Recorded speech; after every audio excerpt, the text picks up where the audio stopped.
Ancient Aliens is an American television series which premiered on April 20th, 2010 on the History Channel. The program presents the so-called ancient astronaut theory, which is the idea that extraterrestrials visited the Earth in the ancient past, and that historical texts, archaeological records, and various legends contain evidence of this contact. I used to believe that the ancient astronaut theory was true. I spent years learning about it from the popular authors, from video presentations and radio shows. I was an enthusiastic promoter of this idea to my friends and family. Although I no longer feel that way, I want you to know that I have no personal reasons to reject this theory. My current worldview could easily accommodate the existence of extraterrestrials. I hope you will come away from this film, even if you disagree with it, saying that I fairly reviewed the claims of ancient aliens without bias and with respect. I hope to show you that this is not a matter of ancient aliens getting a few details wrong here and there and their main premise remaining true. That is not an option in my opinion. I hope to demonstrate to you that they are wrong not on some, but on every single point where they assert an ancient astronaut theory to explain evidence, and that often they are using deceptive means to do this, and sometimes even fabricating evidence to make their points, as we will see. I would also like the viewer to know that unlike many skeptics of the ancient astronaut theory, I actually concede that something out of the ordinary could have occurred in the ancient past, and that there are certain consistent themes in ancient mythologies and the like that require good explanations. But I think you will quickly see that the ancient astronaut theories do not explain this evidence. You will notice a number that appears periodically on the bottom right-hand corner of the screen throughout this film. This number will appear when I am making a claim that requires a reference in order to back it up, and it will correspond to a number on the companion website ancientaliensdebunked.com. This film is divided into 3 main sections, and each topic can be viewed independently at the website if you choose. I will occasionally be joined by commentary from Dr. Michael Heiser, one of the few actual scholars who has been willing to interact with the ancient astronaut theory. Dr. Heiser has been one of the most articulate proponents of the skeptical viewpoint of this theory, and has written papers and books, as well as almost a dozen websites on the issues we will be covering in this film. We are happy to have him as a part of this film, and we're happy to have you, the viewer, here as well. I encourage you to have an open mind and enjoy the film.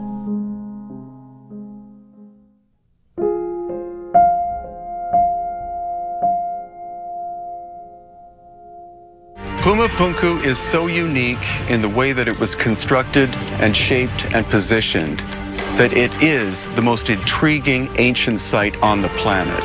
While the pyramids at Giza are incredible feat of achievement, compared to Pumapunku, the pyramids are child play. In my opinion, the most significant piece of evidence that we have in this entire ancient astronaut puzzle is Pumapunku in the highland of Bolivia. Well, if Pumapunku is considered such good evidence for the ancient astronaut theory, we should probably start off by looking at it. After all, it's the one that they say was built directly by extraterrestrials. Pumapunku is the only site on planet Earth that, in my opinion, was built directly by extraterrestrials. Ancient Aliens starts off with a false dilemma by making people think that it was absolutely impossible for ancient people to construct Pumapunku, even to the point of making outright false claims. One of the most intriguing things there is that the stones that were used there aren't sandstone, they're granite and diorite. The only stone that's harder than diorite is diamond. So the only way that this could have been achieved is if the tools were tipped with diamonds. This is funny because it's totally wrong. The stones are not granite or diorite at Pumapunku. They are red sandstone and andesite. But this is also funny because of the way that he says it. The stones that were used there aren't sandstone, they're granite and diorite. Well, yeah, actually, it is sandstone.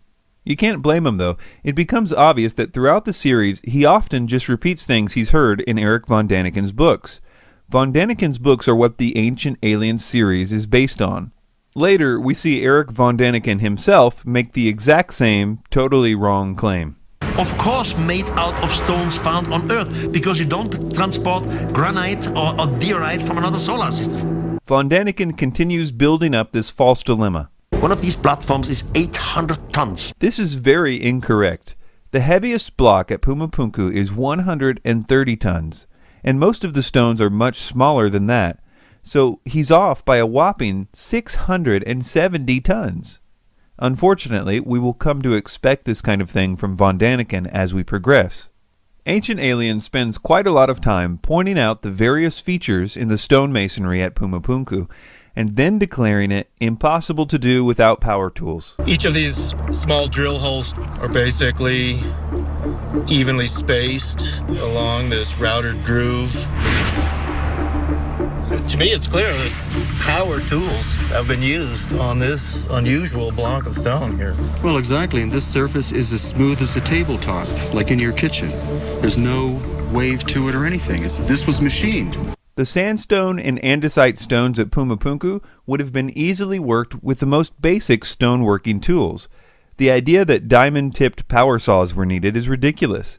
The red sandstone was relatively soft and easy to work with, and even though andesite is pretty hard, because of the way it cooled, it could easily be flaked off using stones as soft as 5.5 on the Mohs scale.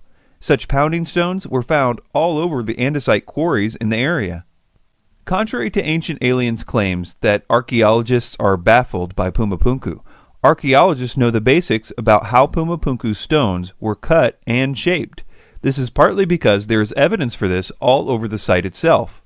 They actually used a method that almost all ancient stoneworkers used. They used hard pounding stones to pound out trough-like depressions. Later on, they used flat stones and sand to grind the stone to make a polished surface. We will see later on that this is also how the Egyptians, thousands of years before this, made their flat-surfaced granite monuments like obelisks. Sand, as we will see later when we look at Egypt, has extremely hard particles in it, and if placed between a flat surface and a rock, can polish even the hardest stones known to man. In fact, the harder the stone is, the better it can be polished using sand. We will also see how sand can turn a piece of copper into a very efficient granite saw or granite drill, a method which the Egyptians utilized quite well. Some stones at Pumapunku that Ancient Aliens would never show the cameras are the ones that are in the middle of this process.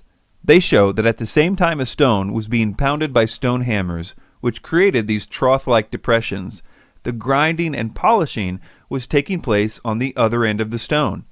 Unfinished stones like this one clearly show how they were shaped, and it wasn't with lasers.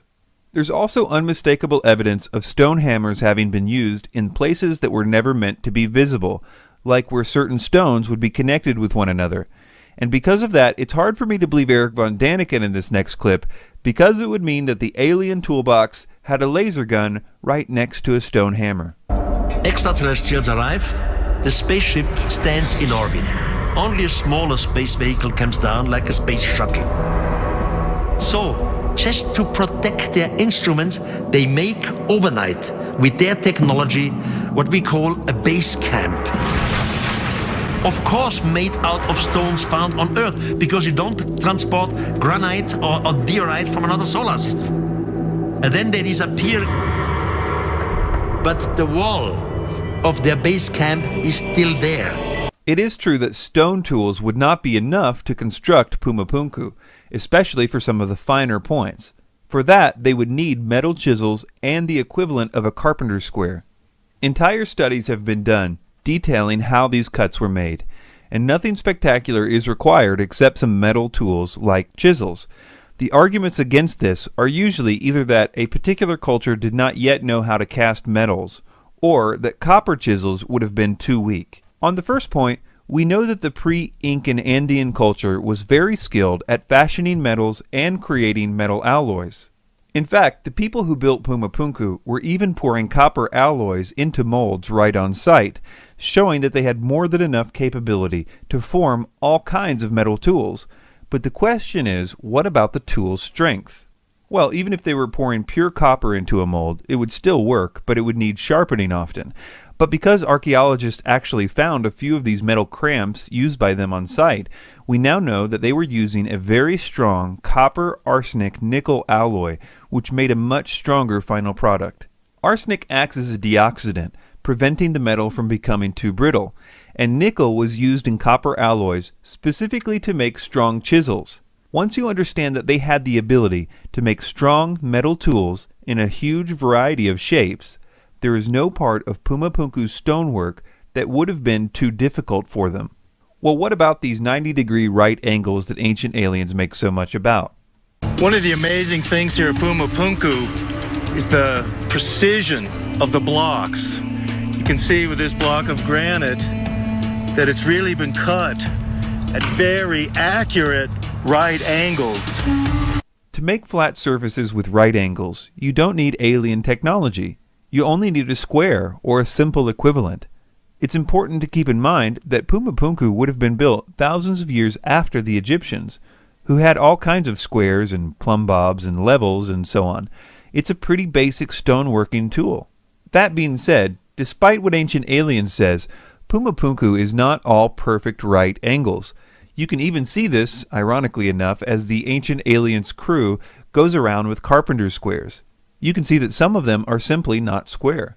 Also, they make claims like all the H blocks are the same dimensions, which they say suggests that they were made by a big machine. But not only would that not be the only conclusion if it were true, it's not even true. The dimensions of the H blocks are not all the same, though they are close. It's probably the case that they were made using the same plans. Speaking of plans, mainstream archaeologists say that Pumapunku was built by the Aymara Indians. And we would all have to agree that in order to build something like Pumapunku, you need writing, you need planning, and you need some sort of a idea where which piece goes and how it ultimately all fits together. But there is one thing that all the mainstream archaeologists agree upon, that the Aymara didn't have any writing. So how is it possible that they built all of this without plans? the builders of Pumapunku may not have had an alphabet, but they did use the common iconography or artwork of their culture called Yaeyamama. All the icons on the site are Yaeyamama, not secret alien code, and this is but one of the many indications of the culture and time that it was built. But my point is that like many cultures, they used pictures instead of an alphabet, and most building plans are done through pictures, like blueprints for example. So saying that no alphabet means no planning is pretty ridiculous in my opinion. Well, what about moving the stones and lifting them into place? Surely that would have required levitation. How these massive blocks of granite were moved from their quarries and brought here to Pumapunku would have required some kind of super technology. Levitation and anti-gravity. Huge lifting vehicles. Something that ancient aliens would have had. If they did know how to levitate these stones, then they put far too much effort into creating places in the stones to attach ropes to. Many stones at Pumapunku have grooves several centimeters in width and depth on two adjacent faces for holding ropes. They even had special places cut into the stones that Pumapunku scholars call hoisting grips, all very strange things to do if they could simply levitate these blocks. And to make matters worse for the ancient astronaut theory here, according to archaeologist Jean-Pierre Pratzen, who is an expert on Pumapunku, there is almost no stone at the Pumapunku site that does not have what he calls drag marks on one of its faces, where it has been, well, dragged to the site. Ancient Aliens throws up another false dilemma here. What nobody talks about is the irrefutable fact that we are at an altitude of 12,800 feet, which means we are above the natural tree line. No trees ever grew in that area, meaning no trees were cut down in order to use wooden rollers. The wooden roller theory falls by the wayside. This is like saying that there's no way that the Egyptians used wood because trees didn't grow in Egypt, which is true. The difference is that while the Egyptians had to import wood from places like Lebanon, it would have been far easier for those at Pumapunku to solve this problem. All they would have had to do is simply walk down the hill a little bit. Okay, well, what about this claim? Logic does not exist at Pumapunku because there we have megalithic structures which just lie about this entire site as if ripped apart by some sort of a great force. I propose that logic still exists at Pumapunku, and that the scattered state of the complex can easily be explained. Quoting from archaeologist Alexei Vranich, quote, "The high quality of the stones made it attractive building material for houses, churches, plazas, bridges, even railways." In other words, the stones were pulled down and hauled off by locals for building material. In fact, we have the 400-year-old writings of a visitor to Pumapunku who said that the looting was in full swing even back then. He wrote that if the site was closer to town, he didn't think there would have been any stones left at all. Ancient Alien says that Pumapunku is 17,000 years old. This is what Vranich said of this claim. Quote, "The idea that Tiwanaku is 14,000 years old is based on a rather faulty study done in 1926. Since then, there has been a huge quantity of work, both on the archaeology and the geology of the area, and all data indicates that Tiwanaku existed from around AD 300 to 500. For more information on the faulty study he's referring to here, I will quote at length from Jason Colavito, who has been debunking ancient astronaut theories for years in his books and blogs. He said the following about this claim. Quote, "Tiwanaku is not 17,000 years old. This date derives from the work of Arthur Poznański, who tried to apply archaeoastronomy to the site, but did so in ways that modern scholars do not recognize as legitimate. Poznański proposed a date of 15,000 BP, before present, i.e. 13,000 BCE, which the geniuses on Ancient Aliens misread as 15,000 BCE, adding an extra 2,000 years onto Poznański's already flawed dates. Here's what he did wrong. Poznański assumed that the Kala Sasaya temple at Tiwanaku was laid out with perfect accuracy to align to the equinoxes and solstices that he felt but could not prove were important to the Tiwanaku people. Thus, on a certain day, the sun was supposed to rise above one rock at the temple and set behind another. Ah, but which rock should we choose? Since the current ruins do not align with these celestial events accurately, he concluded that the ruins must have been built at a time when they would have aligned with that event. Since the sun and sky change positions at a predictable rate due to the gradual changes in the angle of the Earth's axis, he concluded that the Kala Sasaya temple was built in 13,000 BCE as a solar observatory, despite no other evidence of solar astronomy at the site. The long and the short of it is that Poznański assumed celestial alignments and assumed flawless construction, and then used his assumptions to prove that his assumptions were correct. Colavito also has this picture of the site with the caption, "Pick a rock, any rock, one of them must align with something." This site has been dated using a huge variety of methods, things like carbon dating, the type of metals they used, the debris found in certain places, the type of iconography they used. Literally every kind of dating method applied comes to the same conclusion. It was constructed in the early Middle Ages. Before we conclude this section on Pumapunku, there are two other claims I wanted to address. The Spanish conqueror asked the Inca, the people living there, including the king of the Inca, "What is this Pumapunku?" And they all said, "It's not us. It's not our forefather who made this. This were made by the gods in one single night." Usually a king is proud about what his people did, about the precision and so on. In that case, the chief and the people said, "No, it was not us. It was the gods who made it." If you understand a little about the Incan imperial system and religion, you will understand why the Incans didn't claim the site, and even why they claimed that it had a supernatural origin. Part of the Incan state religion was that the Incan Empire was the first civilization, and it was created by God himself. It was a very convenient idea for bolstering the Incan case for the right to rule everyone else. When the Incans arrived at Pumapunku, the site had already been abandoned for at least 100 years. Admitting that there was a pre-Incan culture at all, let alone one with more skill than them, would have been detrimental to the whole scheme. So they slightly modified their already existing mythology to include Pumapunku. So instead of Viracocha creating the Incan capital, he also created Pumapunku.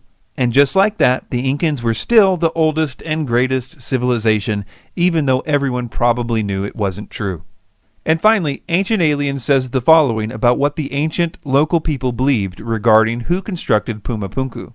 Local legends suggest that Tiahuanaco was built as a site of religious pilgrimage to celebrate the arrival of sky gods. But this is a total lie. Viracocha came from the sea, not from the sky. This is a very sneaky move by Ancient Aliens in my opinion. So in conclusion, the stones are not made of granite and diorite. The stones were easily workable with the tools available to the Andean culture, tools which we know included high-quality metal alloyed chisels. These tools would have been more than sufficient to make the angles seen at Pumapunku. The faces of the rocks have been finished using a polishing technique after being rough cut using stone hammers, evidenced by the unfinished stones and hidden areas of the finished stones.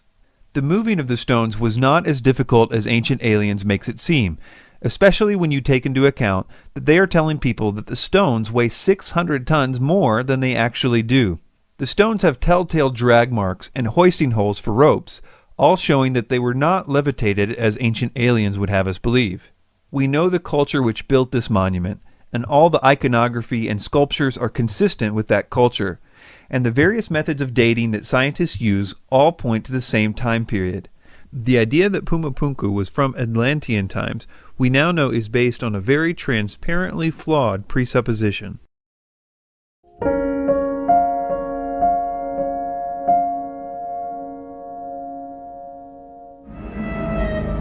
Perhaps the most familiar and most mysterious megalithic structure in all the world is the Great Pyramid of Giza. The enormous size and weight of the stones, multiplied by the sheer number of them, makes one thing certain. The construction of the Great Pyramid remains one of the greatest marvels and mysteries of architectural engineering. The pyramids at Giza are marvels of engineering, and there are many theories about how they were constructed, from the mundane to the fantastic. There are all kinds of theories on how the Great Pyramid of Giza was built. So many theories, you just sit back and shake your head. And that includes ET visitations, levitating the blocks with some kind of sound system. One place we can learn a lot about Egyptian stone cutting methods is from the so-called unfinished obelisk. Here we have a 1,000-ton obelisk made of granite, which was abandoned midway through the project because of a crack that developed. This stone, because it is unfinished, gives us direct insight into how they cut and shaped granite, as well as other stones. On the sides we can see how these stones were separated from the quarry. A team of workers would line up side by side and pound their sections with a diorite pounding stone. Such pounding stones can be found all over this and other quarries in Egypt. This pounding only broke off millimeters of granite at a time, but eventually these trough-like sections emerged at each worker's station. After that, they would do the same thing on the bottom of the block, until it was supported only by a thin spine in the middle. Then it would be snapped off using levers. The people who created the Moai statues at Easter Island used very similar methods for quarrying stone, as did many other groups around the world, as we will see. After the stones had been roughly shaped using pounding stones, they would then begin to polish them with grinders. There have been many types of stone grinders or polishers found in ancient Egypt. They usually had a handle with a flat surface, which they would use to rub against the stone with sand as the abrasive. They were, well, sanding the stone. The various mineral particles found in sand are hard enough not only to polish hard stones like granite, but also to do what Ancient Aliens tries to make people think is utterly impossible, that is, to cut granite. The Egyptians had a variety of ways to cut granite, mostly involving copper and sand. There are plenty of saw marks on granite stones in Egypt, at the granite quarries, of course, as well as certain notable ones, like the famous granite sarcophagus in the Great Pyramid. The person who was doing the sawing on the sarcophagus sawed for a while at the wrong angle before realizing his mistake and going in the right direction, which left a pretty big mark for us to study. These copper saws came in three basic styles. One was a two-person saw, like an old-time lumber saw. Another type was a small, handheld saw with a wooden handle. And finally, there was a tubular saw for making holes in granite and other stones. These saws are depicted in several Egyptian reliefs. Interestingly, they didn't require saw teeth to work. They only required sand to be placed between the saw and the stones. The sand was what did the cutting. This particular method of stone cutting has been tested by ancient Egyptian tool experts, and not only was it done, but it was apparently quite easy to do. However, sawing granite with copper was expensive, because the copper would wear out somewhat quickly. Therefore, you mostly see granite in ancient Egypt being worked with pounding stones, finished with grinders and chisels. The saw work was reserved primarily for royal projects, like that of the sarcophagus. All of this really makes Ancient Aliens lose credibility, because all throughout the series, they make it sound like working with granite was only possible using diamond-tipped alien power tools. But as all this relates to the Great Pyramid's construction, it's important to remember that almost none of the pyramid is made from granite, except for a few things like the roof supports for the king's chamber. Most of the stone was sandstone and limestone. About 85% of the stone used in the construction of the pyramids was relatively soft sandstone, which was quarried right on site. That's right, the Great Pyramid was built right in the middle of a massive sandstone quarry, which was no doubt at least one factor in choosing the location to build it. The other 15% of the stones, like that of limestone and granite, would have to be brought in from a slightly further away location. So this raises another question. What about moving these stones?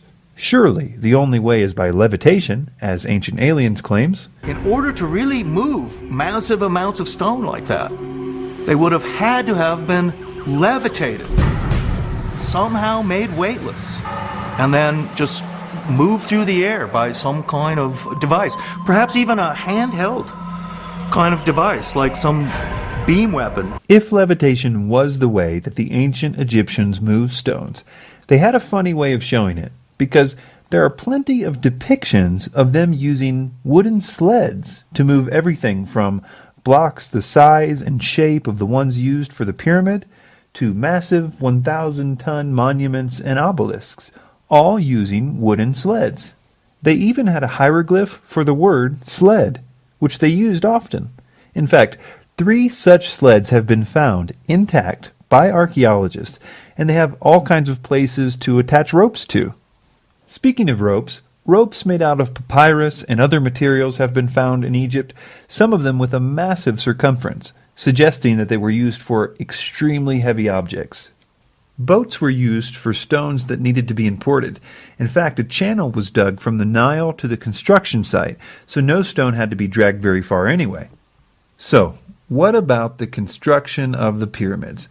How exactly was it done? Part of the reason that the Ancient Aliens perspective is attractive is because some of the other popular theories concerning the pyramid's construction have serious problems, such as the single ramp theory, which would have had to extend out more than a mile and would have had to have more stones in it than the pyramid itself. Another one is the spiral ramp theory. This one is problematic because some of the ledges only had about 2 feet or less to work with, certainly not enough to hold a ledge that would carry workers and stones the size of the ones used. Also, a structure like the pyramid would have had to have been constantly monitored for geometric accuracy as it progressed upwards, because being even a few inches off on a lower level could cause the top to be off by a huge amount, and a spiral ramp would have made it impossible to survey the geometric accuracy of the pyramid as it progressed. Add to this that there's no actual evidence for either of those theories, and you can see why people are looking for alternatives. While doing research for this documentary, I came across a new theory about the pyramid's construction that I had not heard before. At first I planned to mention it only briefly, but the more I heard of this theory, the more convinced I became of its validity. It was proposed not by an Egyptologist, but by an eccentric French architect named Jean-Pierre Houdin. And if Jean-Pierre is correct, knowing how the blocks were raised in the pyramid also happens to explain some of the other mysteries, like the purpose for the odd-shaped Grand Gallery, as well as the purpose of the granite blocks above the king's chamber, and why there were 3 burial chambers cut at different levels in the pyramid, 2 of which were unused. I will very briefly explain this theory, but I highly encourage you to visit the links at the website on your screen, because the specifics of this theory are something that any pyramid enthusiast should be very familiar with, in my opinion. The basic idea is that there was an internal ramp in the Great Pyramid, and workers dragged the blocks through it until they reached the corners, at which point the block was repositioned for another team to pull it up the next ramp. Also, the exterior limestone blocks with the polished finish would have been positioned and aligned first to ensure geometric accuracy, and then the sandstone blocks would have been positioned behind them as filler. This would mean that all the internal chambers, like the Queen and King's chamber, were built as the pyramid progressed upwards in the light of day. This internal ramp theory, unlike some of the others, is actually supported by quite a lot of physical evidence. For example, in the 1980s, a French team, looking for hidden chambers, conducted a full-scale gravimetric survey of the Great Pyramid, kind of like a giant X-ray map of the entire pyramid. They actually found evidence of this internal ramp through their study, but they had no idea what to think of the spiral pattern they saw at the time, so they simply filed it away until they heard about Jean-Pierre's internal ramp theory 14 years later. In addition, there is this notch high up on the Great Pyramid, which, according to Jean-Pierre, rests exactly on the 7% grade where you would expect to find the internal ramp, and would be at the exact place where the workers would have lifted the blocks and changed the direction for the pullers. Bob Breyer, an Egyptologist who was working with Jean-Pierre, was only allowed a few minutes to survey this notch and take a few pictures and measurements. They found that there was indeed a large space behind these stones, and they made extensive computer models with the pictures that were taken. As of 2012, the team is still waiting for clearance from the Egyptian authorities to conduct a full-scale survey of this notch. But perhaps even more interesting than this is the purpose for the Grand Gallery and the granite stones above the king's chamber. I mention them together because, according to Jean-Pierre, they are intimately connected. First, it's important to know the main difference between the Great Pyramid and the other 2 pyramids at Giza is that the Great Pyramid's burial chamber was inside the pyramid. The other 2 were underground, cut directly into the bedrock, which meant that in those 2 pyramids they did not have to worry about the hundreds of thousands of tons of stone above it collapsing onto the tomb. The Great Pyramid was different. Its chambers were in the middle of the pyramid, and because of this, the designer had to get creative to prevent the stones from collapsing in on the chambers. In earlier pyramids in the area, this had been accomplished using a stone roof that came together at an apex, which distributed the weight of the blocks away from the chamber. But for the Great Pyramid, the designer wanted to be more ornate, opting for a flat roof in the king's chamber, which would have easily collapsed if he didn't find a way to distribute the weight of the stones above it away from the roof. He ingeniously added a series of large granite blocks, spaced out evenly above the chamber, capping those stones with the same apex roof idea from the earlier pyramids, which distributed the weight safely away from the king's chamber ceiling. This did indeed solve the problem of the weight of the stones collapsing the chamber, but it caused another problem. How could you get those granite stones up there for placement? They would have been too big for the internal ramp, and too heavy even at a 7% incline. For the solution, we look to the Grand Gallery. The Grand Gallery has puzzled Egyptologists ever since it was discovered. It's such an odd shape, and it doesn't seem to make sense to construct it the way it's constructed if it's simply a path to get from point A to point B. This has led to much speculation about its purpose. Jean-Pierre has proposed that the Grand Gallery was used as a massive counterweight system, where a wooden trolley was loaded with stones and rigged with ropes, and was used to provide the force to lift the heaviest objects. Basically, it was the equivalent of a freight elevator. There's actually a lot of physical evidence for this too, and it explains all kinds of peculiar details about the Grand Gallery. For example, the odd holes in the so-called benches of the Grand Gallery were used to connect a wooden guide system for the trolley. It also explains why there are remnants of grease as well as scratches along the bottom of the chamber where the trolley would have rubbed against the stone. It was apparently lubricated to make it run smoother. It explains the odd way the stones were worn at the top of the so-called step of the Grand Gallery, exactly where the ropes would have had to be. This area has now been cemented over to make a step, but you can see in the old pictures what it looked like when the first explorers arrived. This freight elevator would have required a small external ramp, which there is some evidence for, and even those who oppose the long, single ramp theory agree that there probably was a small ramp at the beginning of the construction. This ramp would have been dismantled after the completion of the king's chamber, and the stones would have been dragged up the internal ramp to finish the rest of the pyramid. Jean-Pierre and his team have made a lot of converts to this idea, including a number of well-respected Egyptologists and pyramid experts. But as of 2012, they are still in the final stages of being approved by the Egyptian government for more work on the site. Houdin's idea of an internal ramp, I think, is coherent. I think there's good circumstantial evidence for it. If you have watched the National Geographic special on his view, I think you would agree that there is good circumstantial evidence for it. It has a lot of explanatory power for a lot of the fundamental questions. And I think it's important because Houdin's theory depends on a very simple idea in engineering, both in the ancient world and in today's world, and that is the use of weight and counterweight, using the weight of one object to lift an object of greater weight. Whether or not this theory proves to be perfectly true in every respect will hopefully soon be seen. But I at least hope that by now most of us can see that these construction techniques are well within the capability of mankind to conceive of and to do without the intervention of aliens.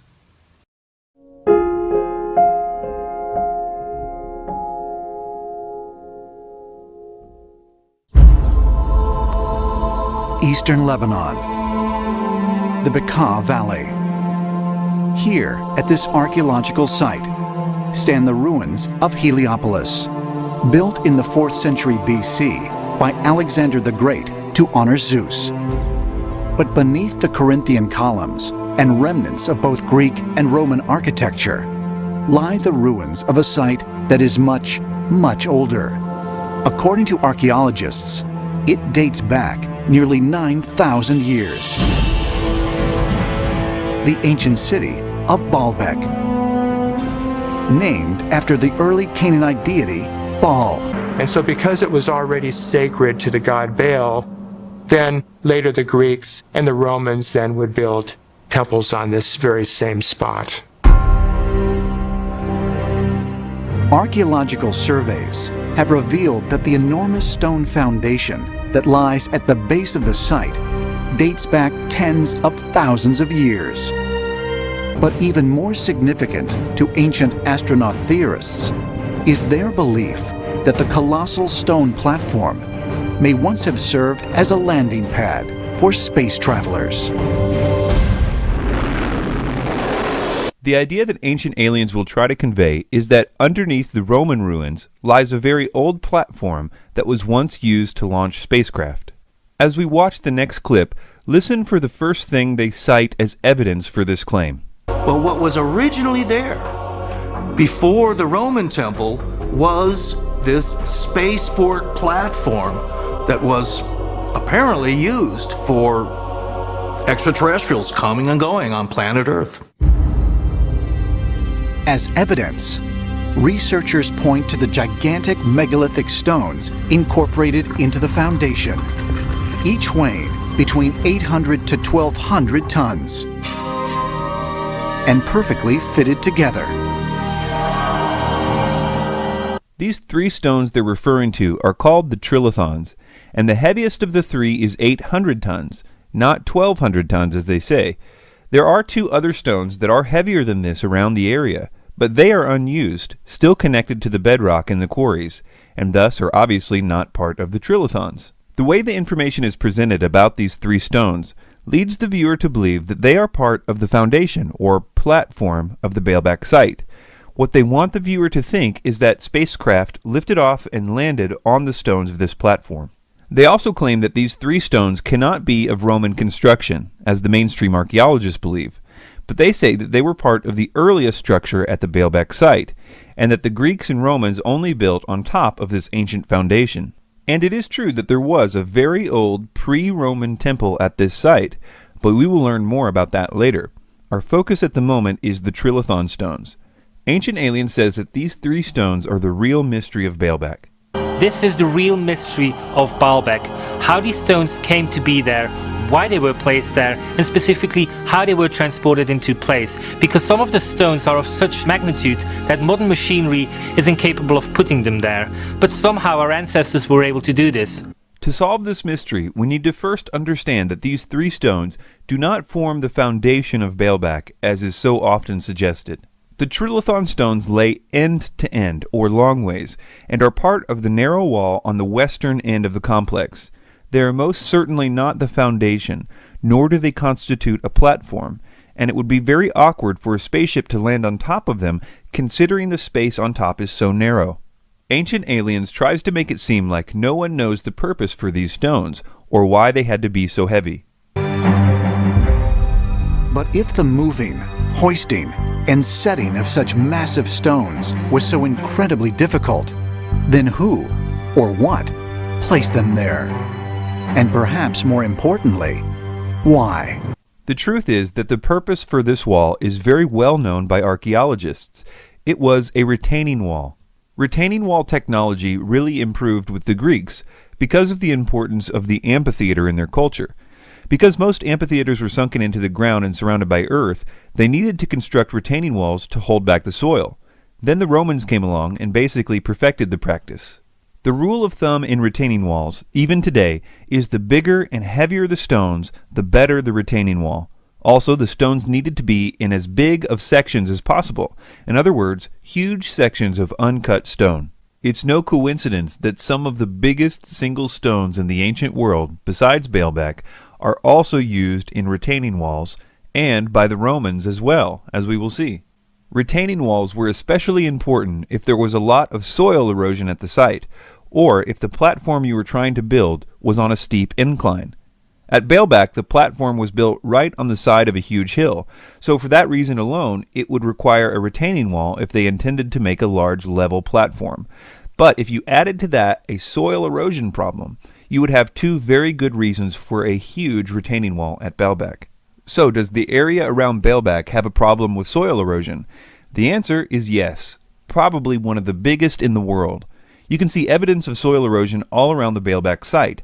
The soil from the top of the hill has been sliding down the hill into the valley below for hundreds of years. One of the leading causes of soil erosion is deforestation. If an area that once had trees has been completely cleared of those trees, the rain no longer will have anything to slow down its velocity. Normally, the rain hits tree branches and the thick foliage that accumulates on the forest floor over time. Also, the soil is kept in check by the root systems of the trees, which hold the soil in place. Lebanon has a picture of a cedar tree on its flag. Their trees have been a symbol of pride for literally millennia, the so-called Cedars of Lebanon. But the forests have disappeared long ago, as they were one of the only sites for timber in the ancient Near East, and it was massively deforested in ancient times. In fact, the soil shifting is just as bad today in the Bekaa Valley. The UN in 2006 proposed a series of solutions to deal with this now full-scale environmental disaster in the Baalbek region. Homes in the region are being abandoned as their foundations shift and they become inhabitable. But although these proposed solutions by the UN may be new, this problem is an ancient one the Romans would have been well aware of. The massive Trilithon stones provided the weight needed to press down and secure the stones in the wall below. This is why you only see these huge stones on one side of Baalbek, the side where the steep slope is. The idea that these stones were part of a platform and were used as a landing pad is something that requires ignorance of the layout of the site in order to believe. Well, what about the age of this wall? Is it from the Roman period of construction, or is it from the pre-Roman Canaanite era? There is a lot of confusion about this point because there was indeed a very old pre-Roman temple on this site. The pre-Roman Canaanite temple was a pretty standard platform and altar, much like other sites built by the Canaanites, which were referred to in the Old Testament as high places. The original site was probably chosen by the Canaanites because it was indeed on a hill, as any good high place should be, but also because it was less than half a mile from the perfect stone quarry. The early versions of this temple, however, did not have a retaining wall. As the different groups added to the site over the years, the site changed drastically. The Romans alone spent 200 years doing construction at the site. Think of that. That would be like starting a construction project in 1812 that only just now came to completion. That's a long time to be working on a project. So yes, Baalbek is built on a very old Canaanite altar to Baal, but the trilithon stones were not part of that site, nor are they part of the foundation as is often claimed. They are part of a very necessary retaining wall. The question still remains, however, about the methods for moving and lifting these stones. Some have suggested that this stone alone weighs in excess of 1,200 tons. How was it moved there? Because obviously it's situated on top of these stone rows that we can find down here, which means that this stone had to be lifted and then set on top of these stones down here. So did the Romans have the technology to move and lift such stones? Well, all you have to do is look one country over to find out. About the same time the Romans were beginning their 200-year project at Baalbek, another project of similar magnitude was beginning by the Roman client king Herod the Great in 19 BC. Herod, using Roman techniques, renovated the Temple Mount to earn favor with the Jews, who viewed him as a Roman proxy, not a Jew. The expanded version of the temple was double the size of the original, but in order to make this expansion, he had to incorporate part of the hill to the northeast, which meant that he had to construct a massive retaining wall in order to hold back the force of the earth in order to build the massive platform. There is a portion of this retaining wall still standing today, and it contains the second largest set of single stones next to Baalbek. Just like Baalbek, there are several of these stones lined up to form the wall and to provide the weight and size needed to hold back the earth. They call the four largest stones the master course. The weight of the heaviest one is 630 tons, only a little over 100 tons less than Baalbek's biggest stone, and no one denies that these stones were cut, moved, and lifted to perfection using Roman and local techniques. As a side note, it's tempting to think that the holes visible in these stones were used for lifting, but these holes were cut after the stones were placed. They were used to hold plaster in place for certain water projects and only go a few inches deep. Anyway, is it really logical to believe that the Romans could cut, move, and lift 630-ton blocks for retaining walls just fine, but if you added another 100 tons, it would require alien technology? We know that the Romans, about this same time, had taken a liking to Egyptian obelisks. They started dragging these obelisks back to Rome in large numbers, and Rome was hundreds of miles by land and sea from Egypt, whereas Baalbek was less than a mile from the quarry. Some of these obelisks were almost 500 tons, so the Romans had a lot of opportunities to get good at moving stones about the same size and shape of the trilithon stones. There are even Roman descriptions of the process of moving obelisks by Marcellinus Comus, as well as reliefs such as the one on the bottom of the Theodosius obelisk in Istanbul. The ancient Roman writings of Marcus Vitruvius Pollio describe in detail many of the Roman technological advantages, like pulleys, which would reduce the force needed by half for each pulley used. He even described their ingenious way of moving stones by constructing huge oak wheels on either end of the block, whether they were round like pillars or huge rectangular stones like the trilithons.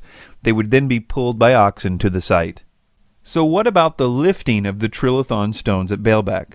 Some make the point that the trilithon stones do not have Lewis holes in them like many of the other Roman stones at Baalbek. Lewis holes is the name for the holes that the Romans would drill in the stones for lifting with their cranes. Yes, the Romans had cranes, and although their cranes only had a 5-ton capacity, often they would combine many of them together, which would obviously give them a greater capacity. So why don't these 3 stones contain these holes, like all the rest of the stones at Baalbek? Well, first of all, I wouldn't be so sure that they don't. No one has ever seen what is on the ends of these stones. It may very well be that they decided against a straight-up or dead lift of the trilithon stones because of their weight, and instead decided to lift up only one side of the stone. You would really only need to lift it high enough and long enough to get even the smallest brace underneath it, because at that point you would have a number of mechanical advantages and therefore options. For example, watch as this man makes a Stonehenge in his backyard all by himself using a simple counterweight method. I've tried to do this without any mechanical machinery at all. I've used mostly sticks and stones for my equipment. No pulleys, no hoist, no metal levers. Just try to use gravity too, I believe, is my favorite tool. Whoop. The first goal is getting this block 3 feet off the ground. In order to move it up to this point, I just rock the block back and forth, adding weight to that end, and that opens a gap on this side, and just slide a board in. Then I add the weight to that end, there it goes, and slide a board in on this end. This shoring box acts like a jack, slowly raising the block. But it's not really even necessary for them to have been lifted. A French paper written by Jean-Pierre Adam meticulously details how the stones could have been moved using the specifications provided by Marcus Vitruvius Pollio by constructing roads underneath the stones on rollers, and the roads were raised to lead to the exact place of their placement, which was easy at Baalbek because of the terrain, so it wouldn't require any lifting, and then using man-powered drums and a system of capstans to pull the stones along the road. This method would have only required 144 workers to accomplish. It's also helpful for people to remember that the largest stone ever moved in the world is the so-called Thunderstone in Russia. Moved in the 1700s using no modern equipment, this stone is 1.5 tons larger than the largest trilithon stone. And we know that moving it didn't require any alien technology. Well, what about this claim? What's really interesting about Baalbek is it's always been known as the landing place. There's an actual text from Sumerian times called the Epic of Gilgamesh. Gilgamesh actually claims to have seen rockets descend and ascend from Baalbek, the landing place. These claims come directly from the writings of Zechariah Sitchin, and they are totally untrue. Baalbek was not called the landing place, and the Epic of Gilgamesh never speaks of rockets ascending and descending anywhere in it. If you're going to make these assertions, okay, I would want the passage. I want to see the passage in Gilgamesh that names Baalbek specifically. Okay, I'm naturally skeptical that there is such a passage, but if you're going to make this claim, you have to be able to establish with certainty, not even just a general region. You have to establish with certainty that these are the stones, or that these stones are what is being referred to in any given text. Sitchin, when making this claim in his book, never tells the reader where they can find this in the Epic of Gilgamesh. This is probably because it makes it harder for the reader to check his facts. Yeah, I have personally found the writings of Sitchin very frustrating from the perspective of a scholar and an academic, which is what I am. It's sort of reflexively what I look for. It's very hard to follow his trail because he just doesn't cite sources. Even if he cites a source, for instance, an ancient text, he doesn't give you sort of the chapter and verse. He doesn't give you the tablet numbers, the line numbers, and I have to look at it and say it's either really lazy or he doesn't want you to be able to check up on him. It's one or the other. I will link the actual section of the Epic as well as a link to the online resources to check the Sumerian text for yourselves at the website ancientaliensdebunked.com. Nowadays, all the Sumerian tablets, including their own dictionaries, are searchable online.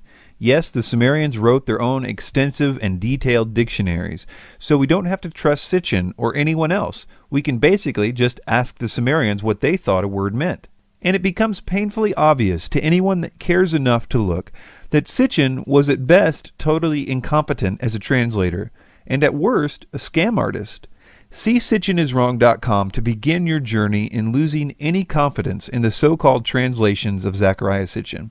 In conclusion, the trilithon stones are part of a necessary retaining wall, not a foundation, and such walls were common to the Greeks and Romans. The retaining wall was not part of the simple, original, much smaller temple at Baalbek.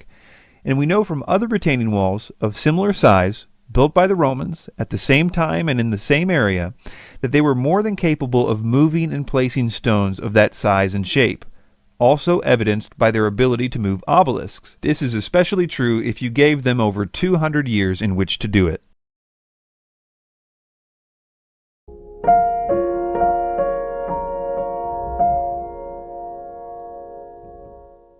We will look at Incan megalithic sites like Machu Picchu all in one segment, because Incan stonemasonry was all done more or less the same way.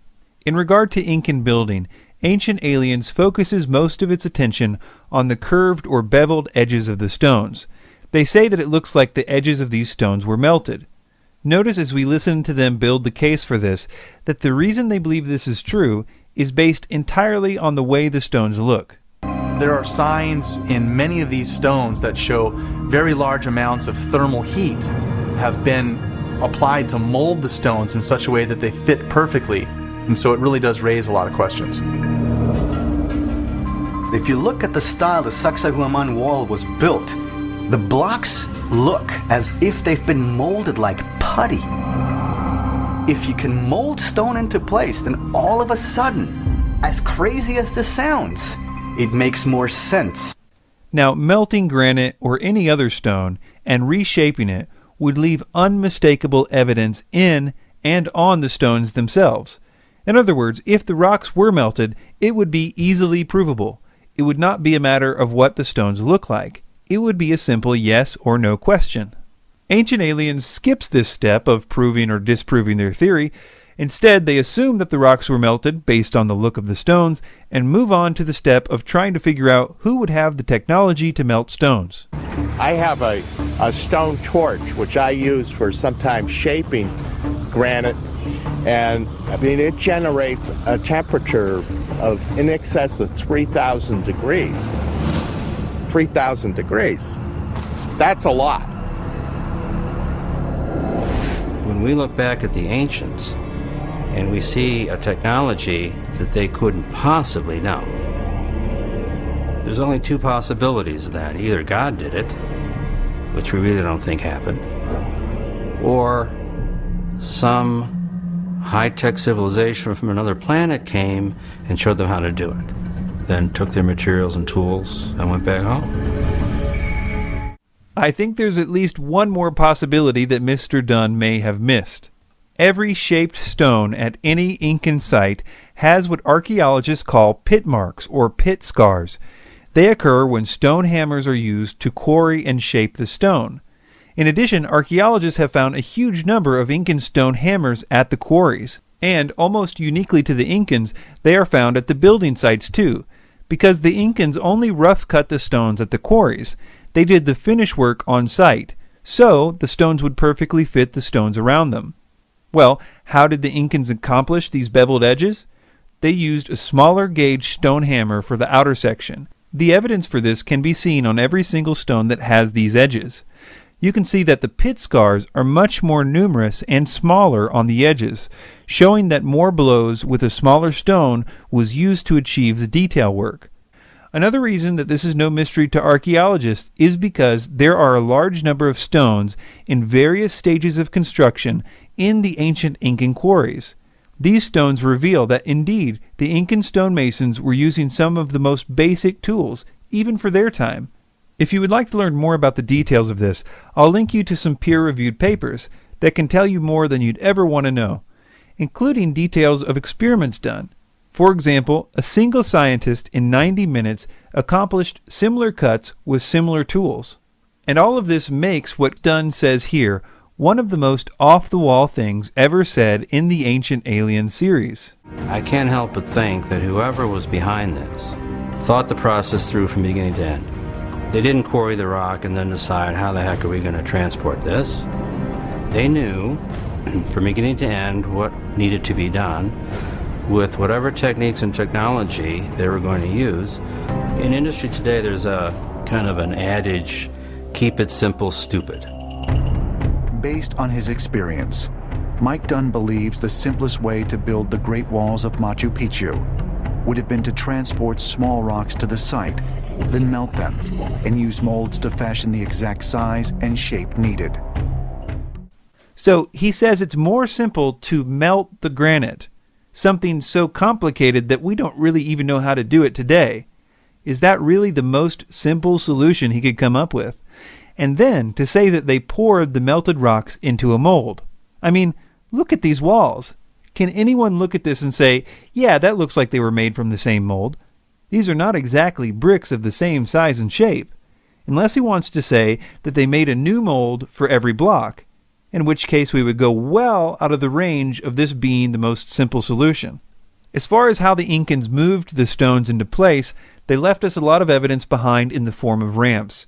There are Incan ramps all over the place, still in existence today, in the quarries and at the building sites. The Incans had one of the most massive workforces in all the ancient world. They were like the Roman Empire of the West, and they had an absolutely huge labor force at the ready for these types of projects. So we know these rocks were not melted and put into molds as Ancient Aliens tells us. We actually know exactly how they made these rounded edges, because of the pit marks left behind, as well as the huge number of stone hammers found in the quarries. There are no mysteries that require alien input with Incan stonework.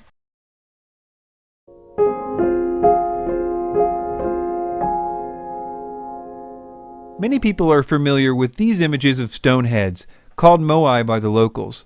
Ancient Aliens tells us that nothing is really known about them.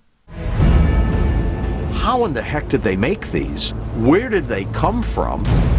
And how did they move them? Nobody has the answer. This isn't true at all.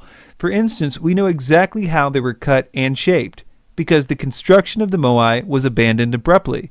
So there are plenty of examples of moai in various stages of development. Also, the stone tools that they used to pound out the relatively soft volcanic rock were found all over the quarries. Here's a clip of one of the locals explaining to his grandson how the moai were built. He thinks that 20 people carved this moai over a period of time of 5 to 6 years to this stage. This is our sections of people who were, given. As your assignment, this is your section. You can carve, and you can see different, ways of doing it, and you can clearly see the talkie marks and how the people were carving and going in and make these deep cuts in the rock, like this, that. The channels reached around and eventually formed a boat-like keel until the statue could be snapped off and fully extracted. Ancient Aliens spends most of its time here discussing the moving of the moai, and it's interesting the angle that they take, because it seems that they are aware that there have been many successful experiments moving moai with wooden sleds and minimal workers. So, Ancient Aliens has to do what they do best, create a false dilemma. But there is a unique problem with the idea of moving moai with sleds or rollers. When you go to Easter Island, you don't get the impression they had enough wood to have rollers. And in fact, in the 1700s, the first 4 expeditions to Easter Island never really saw a tree. And so that's the real mystery of Easter Island. How can you move a multi-ton statue if you have no trees for rollers? So, they say there are currently no trees on Easter Island. Therefore, they assume there were never any trees on Easter Island, and therefore, well, aliens. The problem with this is that there used to be a lot of trees on Easter Island, which we now know because of extensive pollen samples taken from the crater lakes as well as other methods.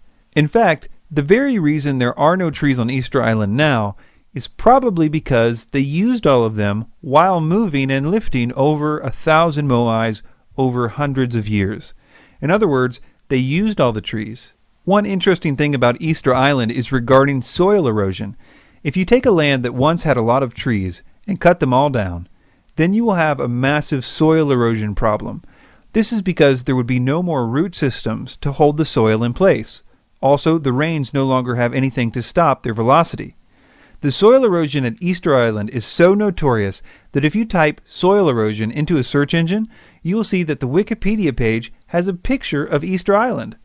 Some of the moai actually have full bodies, they're not just heads, but because of soil erosion, even in a very short time, they have been covered up to their necks in soil. This is a direct result of the land being completely deforested. So we know for sure how these moai were cut and shaped, that is, with simple tools which are found all over the quarries. And we know that if they had trees on Easter Island, then there are no problems with moving them and prying them into place. And Easter Island used to have a lot of trees before their fascination with creating moai exhausted their supply.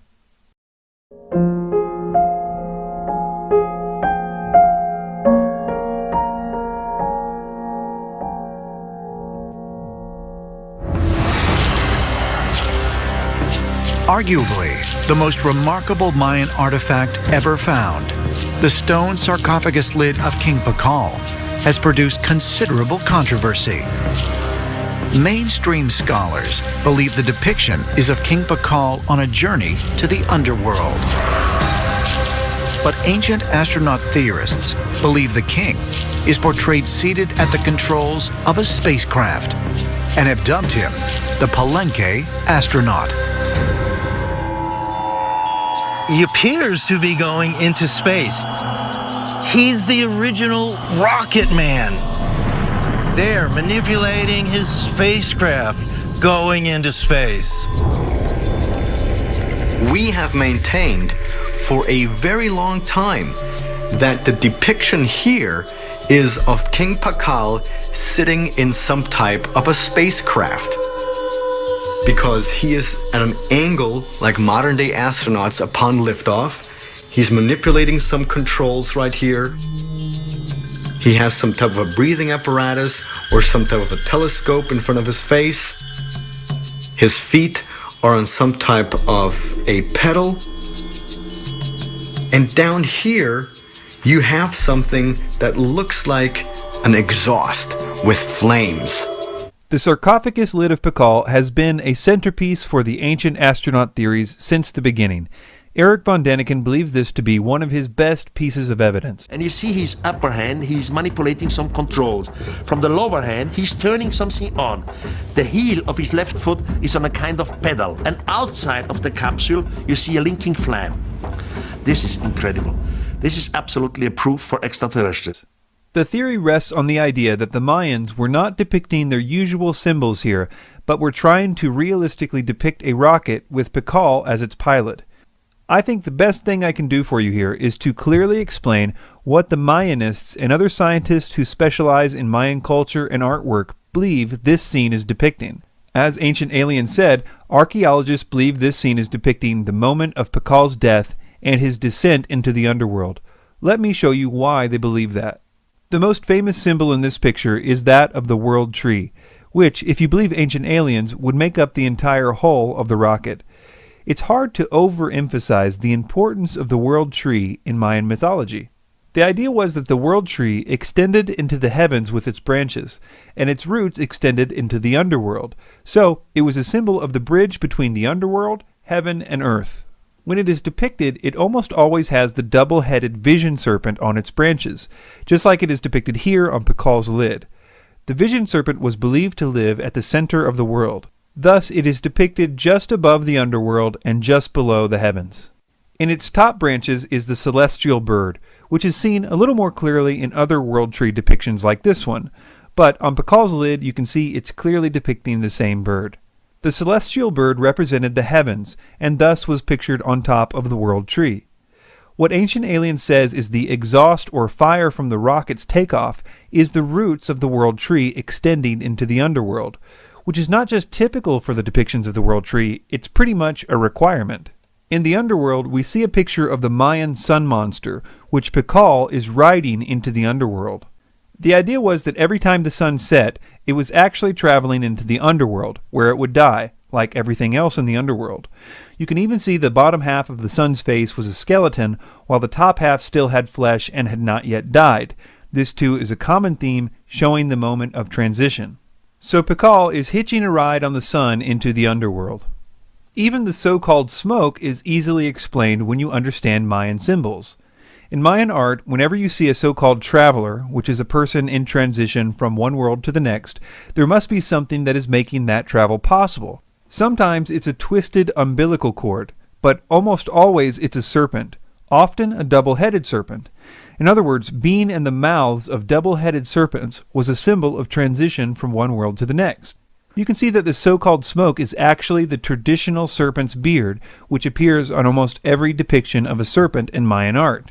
Now that you have an idea about what the scholars believe about this, let's look at some of Ancient Alien's specific claims. He's manipulating some controls right here. They say his hands are manipulating some controls, but if you look closely, his right hand isn't touching anything at all, and the thing to its right is not connected to the tree any more than any of the other floating design elements in the picture. His left hand could be said to be manipulating controls more than his right, but you would have to say that all these marks on the tree are controls too, which in reality is probably the bark of the world tree, which was modeled after the ceiba tree, which had a very unique bark and thus was usually depicted in some way or another in world tree art. The odd position of Pakal's hands in this image is really what all the fuss is about. In the 1970s video refutation of the ancient astronaut theories, the Mayan expert in that film made the point that the hands in Mayan art are often depicted in delicate positions.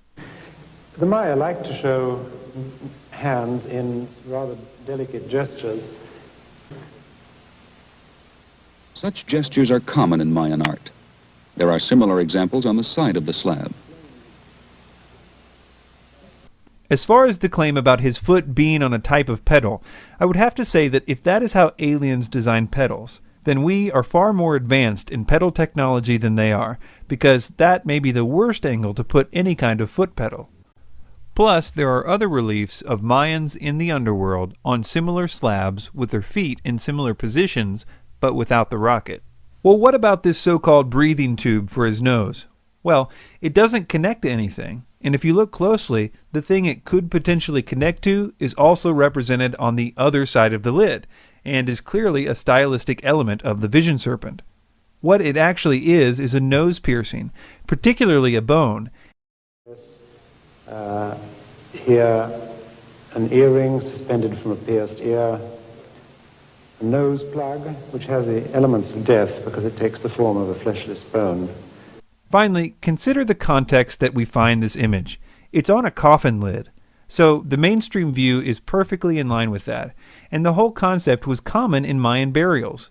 It would have been a strange thing for them to all of a sudden abandon their usual symbolic artwork to depict a rocket on a coffin lid. The fact is that the symbols on the sarcophagus lid are really consistently used. Often the symbols are even explained in the extensive Mayan writings. These symbols fit perfectly with what we know about their beliefs about the world and the afterlife.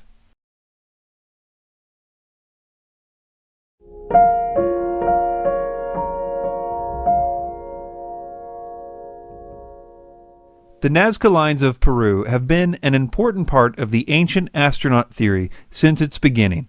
Originally, von Daniken claimed that the lines were kind of a UFO runway, or a type of alien airport, where the alien craft landed and took off. When challenged by Carl Sagan and others on this point in an early documentary, von Daniken kind of backtracked on this and said that he meant that the lines were created as a result of the spacecraft landing. I never said that the extraterrestrial needed runways with concrete or something like this. My idea, which I developed in my second book and also in the book In Search of Ancient Gods, the picture book, was that some vehicle was coming down, not an interstellar spaceship, simply a small vehicle, and landing with an effect maybe even of the air cushion system. So they don't need landing tracks, but simply by the landing itself, some sand and stones are blown away, and you have a simple track on the ground. And after maybe a few hours or a few days, they start again, maybe in another direction, you have a second track, the take-off track. In other words, he's saying that the spacecraft dragged on the surface of the ground as they landed, and that the lines are therefore the unintentional result of spacecraft landing. For the Ancient Alien series, however, it seems that they are back to claiming it was an airport. The lines look like airstrips. They start abruptly, they end abruptly. Looking at Nazca from the air, it looks like an airport. And it really does, because you have all these bands wide bands that look like airstrips that are laid on top of each other, but you also have these gigantic, long, straight lines that go for miles and miles over valleys, over mountains. Either explanation seems to fall short of explaining why these lines are sometimes several miles long, one of them being almost 15 miles long. It would be a pretty inefficient spacecraft if it took 15 miles for it to take off, or, in the alternate explanation, if it needed to drag on the ground for 15 miles before it stopped. We will look more into this later. In the meantime, I want to look at what I think may be the most ridiculous claim of the entire Ancient Alien series. At Nazca, entire mountaintops have been removed. I mean, this all requires machining. And I'm not talking, you know, a little wheelbarrow and a pick. I'm talking sophisticated machinery, because we today would also need sophisticated machinery in order to achieve such feats. They are claiming that this mountain in the Nazca region has been artificially sheared off. But what they are referring to is a plateau. Plateaus and mesas are naturally flat on top. They occur all over the world, and geologists know exactly how they form. In light of that, it makes them spending so much time on this point kind of funny. There the mountain's cap comes up from both sides. Here it was flat. This is absolutely incredible. This is one of the most craziest pictures I made about Nazca. The crazy thing is, the rubble, the remains of that summit or that mountaintop, gone. It's nowhere. It's not in the valley down below. It's nowhere in the region. What happened to it? Okay, moving on to the lines. Nazca doesn't just have straight lines. There are also several images of animals, such as monkeys, spiders, fish, jaguars, llamas, lizards, and dogs. Contrary to what Ancient Alien says, the way that they were made is very well known. In fact, it's ridiculously simple. They simply moved the reddish-brown iron oxide-covered pebbles that cover the surface of the Nazca Desert out of the way. When the gravel is moved, the layer underneath is exposed, which is much lighter, and the contrast of the two colors creates the Nazca line. If you were in the Nazca Desert, you could create a Nazca line by running your finger over the surface of the ground. It would probably stay there for hundreds of years, too, because the Nazca Desert is one of the driest places in the world, and it almost never receives rain. If it did, the lines would have been washed away long ago because they are so superficial. Well, if these lines aren't an alien airport, what are they? What is known are the basic beliefs about religion in the ancient Nazca culture. Likely related to the arid and extreme nature of their environment, Nazca religious beliefs were centered around agriculture and fertility. Much of the Nazca art depicts powerful nature gods, such as the mythical killer whale, the harvesters, and the mythical spotted cat, etc. Essentially, they worshipped gods represented by animals, which they thought controlled things like water and crops. I might add that they were super serious about this too. So serious that they decapitated lots and lots of humans in order to appease these nature gods. I think it's fair to say that the Nazca people were obsessed with beheadings. On their pottery, it depicts crops growing from severed heads, and there are other things too that show the connections that they believed severed heads had to good crops. All that to say that these people were dead serious about farming, and if you're serious about farming, you must also be serious about water. And if you are farming in the desert, then it's off the charts how serious about water you would be. I mention this because it helps to explain what the Nazca lines likely are. First, let's take the depictions of animals. For the most part, all of these animals can also be found depicted in Nazcan pottery. They were the Nazca gods of water and fertility. If you asked an ancient Nazcan what they believed about the world and how it worked, they would likely say something like, "We take hallucinogenic drugs, we cut off a lot of heads, all in hopes that the monkey spirit will help us have some good crops this year." That just isn't what you would expect to hear if these people were smack dab in the middle of a massive mining operation conducted by UFO flying spacemen. There should be some hint of that in their mythology, if it were true. But if it is true, they apparently couldn't have cared less based on their lack of any indication in their belief system. Moving on to the actual lines. In order to understand these, we need to know a few more facts. One aspect of the Nazcan religion was huge pilgrimages. Massive amounts of Nazcans would walk to certain holy sites throughout their year. There they would participate in big religious events. The main place that they walked to was a place called Cahuachi, very near the Nazca lines. For a long time, archaeologists thought that it was the biggest Nazcan city ever found. But slowly they realized that it was never a place of permanent residence, but was only a place for all the pilgrims to converge. And what they did after they all walked there was, well, do some more walking. These walks are called processions when they are in a religious context. In the Nazcan culture, everyone got together and walked on these specific paths. The idea was that by getting everyone together and doing these rituals, they could appease these water gods. And even when the straight lines were not directly above underground water reservoirs, they were leading to mountains and other sites which were associated with the water gods, where the people would then worship those gods.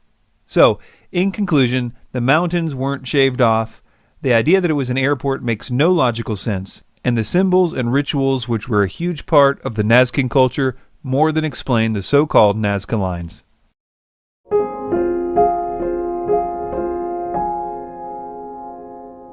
Early in the 20th century, tomb robbers searching along the Magdalena River stumbled upon a gravesite dating back 1,500 years to a pre-Columbian civilization known as the Tolima. Among the funerary objects found there were hundreds of small 2 to 3 inch gold figurines. Many of those looked like insects and fish. However, out of those hundreds that they found, they also found about a dozen that are eerily reminiscent of modern-day fighter jets. Okay, so he admits that when these things were found, there were hundreds of them that were clearly representing insects and animals, and only about 10 of them that looked like jet airplanes. Now, before we get into the specifics, I would like to appeal to your sense of logic. Almost all of these little figurines are depicting fish, birds, insects, lizards, and frogs. And we can see when we look at the figurines where we know what they're trying to depict, like these frogs for instance, we can see a huge amount of variation and clearly stylistic elements that are not found in nature. So we know that they weren't trying to be ultra-realistic here, which you can further see by looking at their depictions of this man, or this cat, or this alligator. The Tolima were artists, and like most artists, they had a certain style that they brought to the subjects that they were depicting. Now, considering that all the other objects they found are animals, and considering the objects in question, like all the others, have eyes and teeth and so on, isn't it more logical to assume that these objects are probably like all the others? That is, that they are also depicting some kind of animal in a stylized way? Ah, but wait, Ancient Aliens has a false dilemma for us. And they have nothing in common with anything similar in nature. There is not a single insect in the world which has got its wings at the bottom. Now, when you exclude the possibility that it's an insect, one of the things which remain is the fact that this is actually, yes, what it looks like, a plane. Okay, let's see if we have this logic straight. Since no insect has these characteristics, it leaves us with only one other choice, which is an airplane. But I thought there were fish, birds, lizards, bats, and cats found too in the other 100 figurines. It would seem to me that he's kind of skipping a few options here on his way to the airplane conclusion. Let's take the most famous one, for example. This is the one that we will see later that they made a model airplane out of. The tails of all these figurines are vertical, which would make me think of fish, which also have vertical tails. One fish that the Tolima would have been familiar with is the suckermouth catfish. This might explain the round head and the big eyes, and even the small protrusions on the front of the fins. You can see that some varieties of this species of catfish have small protrusions on the front of its fins as well. When you look at the other gold figurines, you can see that not only were fish a common subject, but many different species of fish were represented. Because of the number and placement of the fins, fish are proposed for some of the other figurines as well. So when he says that no insect has its wings on the bottom, so it must be an airplane, I can only see that as deceptive, considering the placement and angle of the fins are perfectly accounted for in many fish species that were available and important to the Tolima culture. In other words, airplanes don't have a monopoly on being aerodynamic. To prove one of these figurines was aerodynamic, which according to Ancient Aliens proves it was a plane, they built a model of it. Here's what they say about it. It was rather simple because we don't need to put much parts to this shape because this shape is perfect. Everything was already done by the native people 2,000 years ago. They did not add an inch or remove an inch. They just essentially blew the little thing into a larger size. I mean, this is sensational. No, they didn't add an inch or remove an inch, unless you count things like totally removing the big curls on the front of the wings, which would have rendered the model totally useless for flying. They also added curvature to the wings. They added flaps, a landing gear, and one more little thing, a propeller and an engine. Finally, I want to appeal to your sense of logic on the following point. Consider that all we know about this culture reveals them to be simple farmers, fishermen, and artisans, people that lived off the land. And considering that there is nothing in the extensive amount of archaeological material from this culture that would suggest knowledge about planes landing and taking off all the time, is it logical to assume that aliens landing and taking off in their backyards made so little impression on them that they only devote 10 of the hundreds of figurines to it and only in one tomb? Or is it more logical to assume that just like the other hundreds of figurines with eyes and teeth and fins, that they are highly stylized animals, like fish, that they knew about and relied upon in their daily lives? I think even a die-hard ancient astronaut theorist would have to admit that logic is not on their side on this one.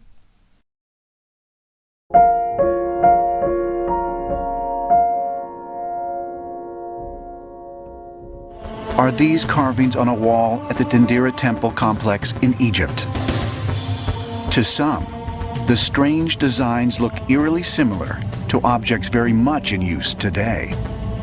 In Egypt, there is this underground crypt at Dendera that was always secret, and only the high priests had access to that crypt.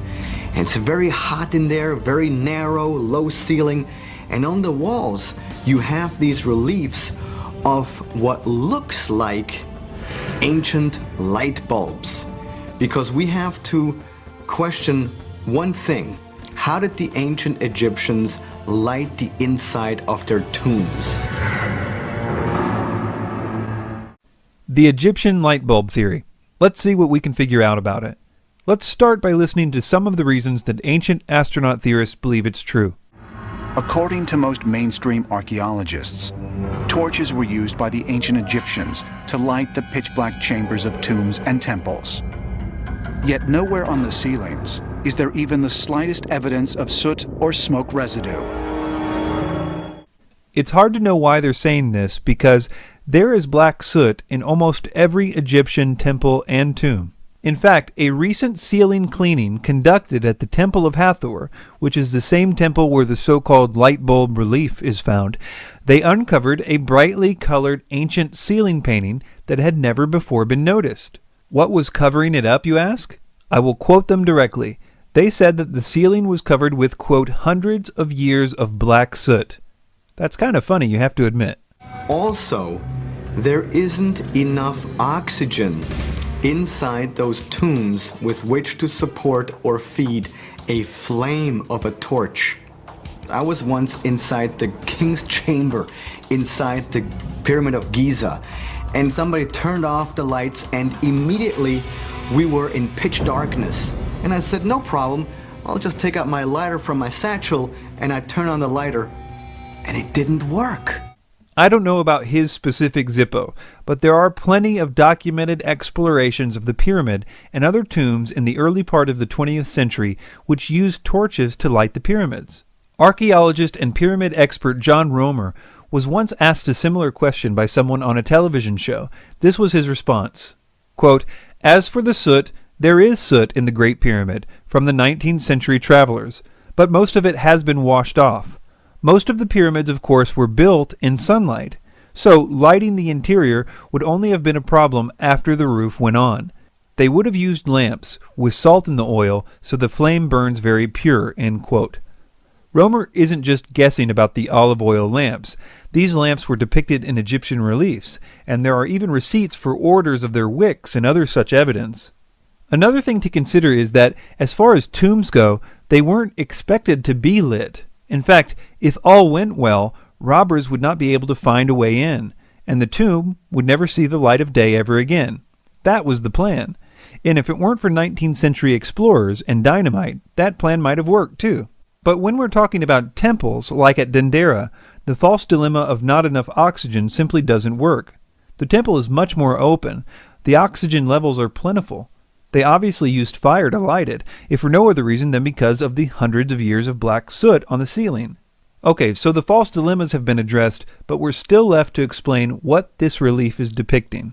Let's first hear what Ancient Aliens has to say about the mainstream interpretations of this relief. Egyptologists' explanation of this, and they have to have some explanation, there's got to be one. It has to be pretty mundane. It can't be that it's an electrical device. Their explanation is that it is a lotus flower. And what appears to be a bulb around is the aroma of the lotus flower. And so it's just a very odd depiction of a flower. That is a terrible representation of the mainstream view of this relief. It's Ancient Aliens using a straw man argument to make their argument look superior.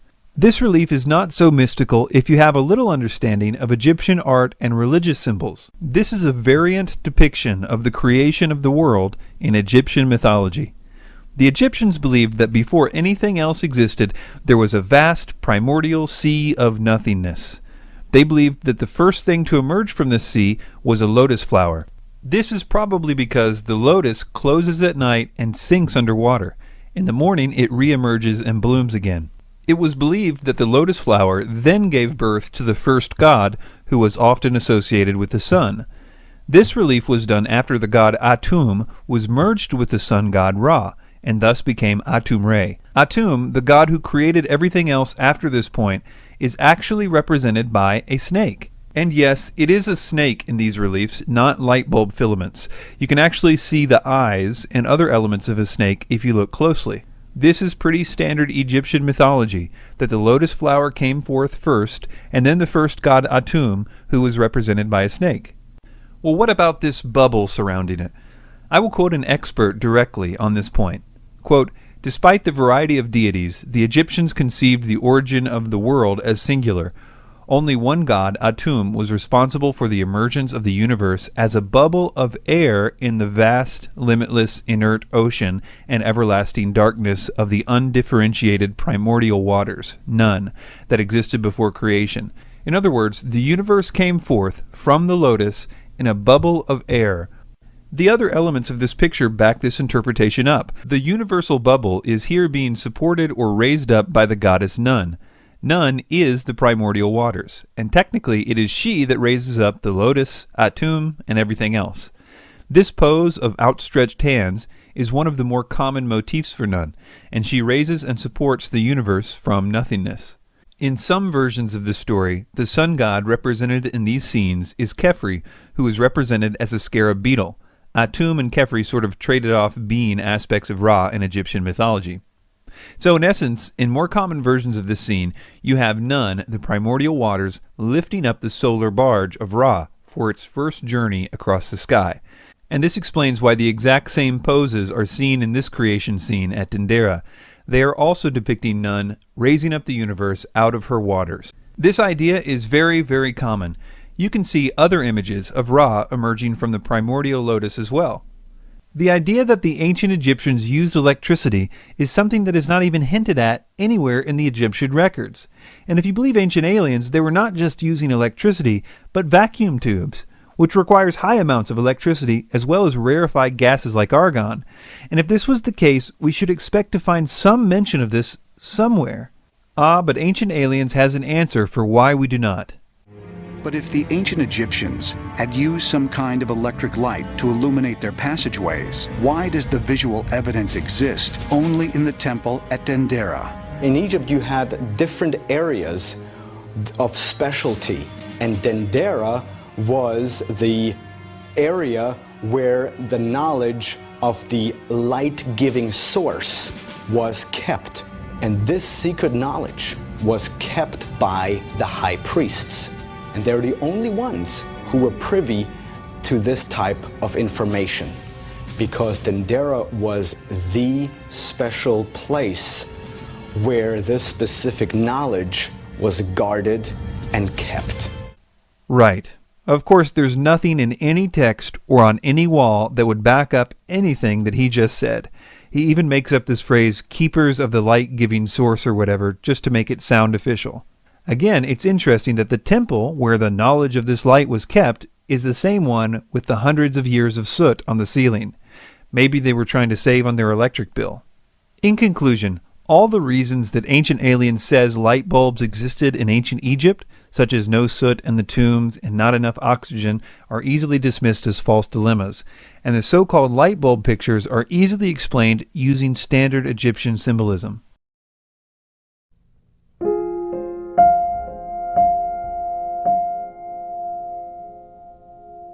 All throughout the Middle Ages, there are some magnificent paintings. And in certain areas of the painting, there are what looks like to be UFOs. They're always floating up in the sky, usually above the Virgin Mary or above Jesus on the crucifix, or somewhere we have sceneries that depict what looks like UFOs. Almost all supposed UFO and art cases come from medieval art, and there's a pretty good reason for that. Most people are not aware of the symbolism rules of Byzantine or medieval art, and so they're easy prey for ancient astronaut theories about it. This theory concerning Byzantine art could never work on someone who studies this type of art professionally. Let me show you why. First, let's take one that Ancient Aliens showed in the background a few times in that last clip. It's a very famous UFO and art painting, and it usually is presented using a very poor quality image, so you can't see the details very well. If you look closely, you can see these objects have distinct faces. They are actually representing the sun and the moon, and you would think that someone being honest about this would fill you in that they appear in almost every painting of a crucifixion done in the Byzantine style. The sun and the moon were consistently depicted with human characteristics. Sometimes they had just faces, other times they had full bodies. The concept of representing the sun and the moon with human characteristics was a carryover from the pagan artwork of Rome. The Roman Catholic Church simply continued the tradition of representing the sun and the moon with human characteristics in the artwork that it had commissioned. The sun and the moon are usually facing the cross, which is supposed to represent them being witnesses to the crucifixion. The sheer number of Byzantine crucifixion scenes where these objects are depicted in such a way that is obviously supposed to be the sun and the moon should be enough to put this one to rest for good. Ancient Aliens goes on for a while about the 14th century fresco at the Viskovsky Dekani Monastery in Kosovo. This one has been a big favorite of the ancient astronaut theorists since it first appeared in a French magazine called Sputnik in the 1960s. This crucifixion scene is just like all the others we have seen, except it has a more full-body representation of the sun and the moon.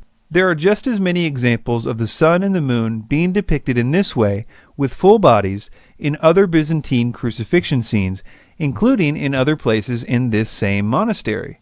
Ancient Aliens also shows this famous painting. Well, famous to ancient astronaut theorists anyway. This one is like all the others, in that once you know what you're looking at, you will see so many other examples of it in medieval art. This one is called Madonna with Child with the Infant St. John.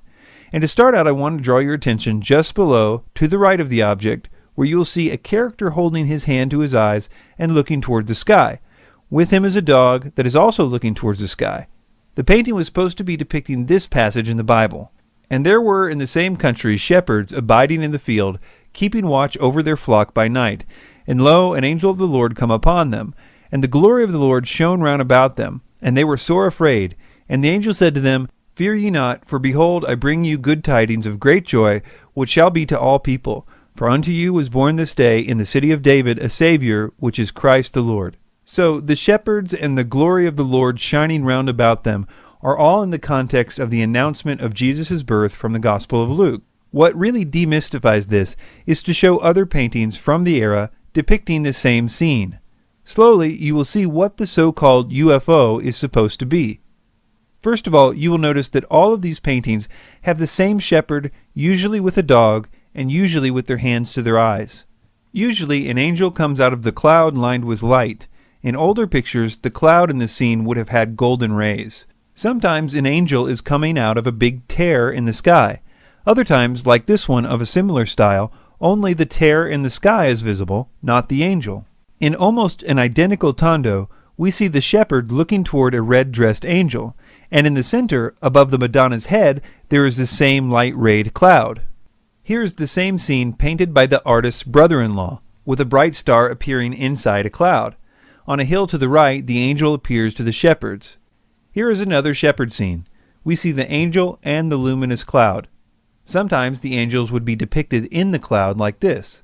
So, the Madonna with child with the infant St. John can safely be identified with the announcement scene in the Gospel of Luke, and all the elements in the painting are well known by students of medieval art. The most famous painting, that without any doubt in my mind, depicts a UFO with its laser beam, was made by Crivelli in 1486. The Annunciation to Mary. In medieval art, in the Annunciation, when Mary is told that she will have a child, but she will still be a virgin, and the angels tell her this, over Mary's head is a space capsule. But what's a UFO or a space capsule doing over Mary? This isn't a space capsule.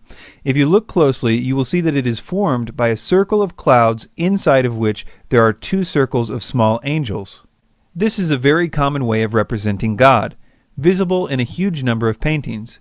Gustave Doré, in the middle of the 1800s, even resumed this pattern of the circles of angels in his illustration titled Dante's Paradise. The so-called laser beam is present in a lot of paintings of this scene, and is used to show the impregnation of Mary by the Holy Spirit, often represented by a dove, which is present in this painting as well if you look closely. But this laser beam loses its value for the ancient astronaut theorist the more one sees of other paintings of this biblical scene, because it becomes obvious that they weren't trying to depict a space capsule at all, but rather the circle of angels motif. The last one Ancient Aliens mentions is this one. One very interesting painting is where Jesus sits up in the clouds with quote-unquote God, and they're holding on to the antenna of what looks like Sputnik. And theologians say what is depicted here is nothing else but the Earth. But why would Earth have two antennae sticking out of it? And why would it be round? Because the mainstream viewpoint at the time was that the Earth was flat. This is similar to all the others we have looked at, in that there are lots of other pictures of this biblical scene that help to give us context. The scene usually contains the Father, the Son, and the Holy Spirit, usually symbolized as a dove, and they're holding what is sometimes called the creation globe. The idea that they're trying to convey is the biblical concept that the creation of the world is attributed to the Father, Son, and Holy Spirit. This creation globe becomes a very common symbol in medieval art, and the only reason Ancient Aliens says it can't represent a globe is that, according to them, people at that time in history thought the Earth was flat. Although this idea about people in the Middle Ages believing that the Earth was flat is widely believed nowadays, it's little better than an urban legend. If you type in the myth of the flat Earth into a search engine, you'll see that the truth is that almost every scientist since the ancient Greeks knew the Earth was spherical. Here are a few quotes about this. Historian Jeffrey Burton Russell says the flat Earth error flourished most between 1870 and 1920. He said, quote, "With extraordinarily few exceptions, No educated person in the history of Western civilization from the 3rd century BC onward believed that the earth was flat. He continues, quote, "The myth that people in the Middle Ages thought that the earth was flat appears to date from the 17th century as part of the campaign by Protestants against Catholic teaching, but it gained currency in the 19th century thanks to inaccurate histories such as John William Draper's History of the Conflict Between Religion and Science and Andrew Dixon White's History of the Warfare of Science with Theology in Christendom. Atheists and agnostics championed the conflict thesis for their own purposes, but historical research gradually demonstrated that Draper and White had propagated more fantasy than fact in their efforts to prove that science and religion are locked in eternal conflict. One funny thing about this is that Tsoukalos, in another episode of Ancient Aliens, in order to suit his purposes there, admits the idea of a round earth was even in the Bible. Moses actually describes Earth seen from outer space. The quote is, "Thereupon I saw the whole round of the earth, at once the depth of the earth and the vast altitudes of the heavens." I mean, here he describes Earth as being round. So there is no problem whatsoever with the medieval artists knowing that the earth was round, and therefore there is no reason to say that these symbols aren't representing exactly what the artists have always said that they represent.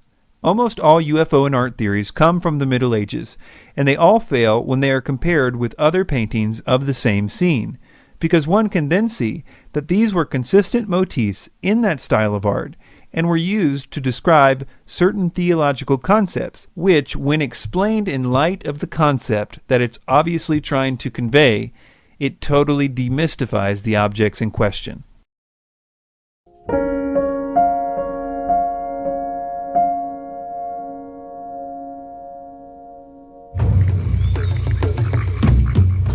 Belize, Central America. In 1924, British adventurer Frederick Mitchell Hedges traveled here with his daughter Anna to explore the ruins of the ancient Mayan city of Lubantun. One afternoon, Anna climbed to the top of a crumbling pyramid, hoping to see the ocean.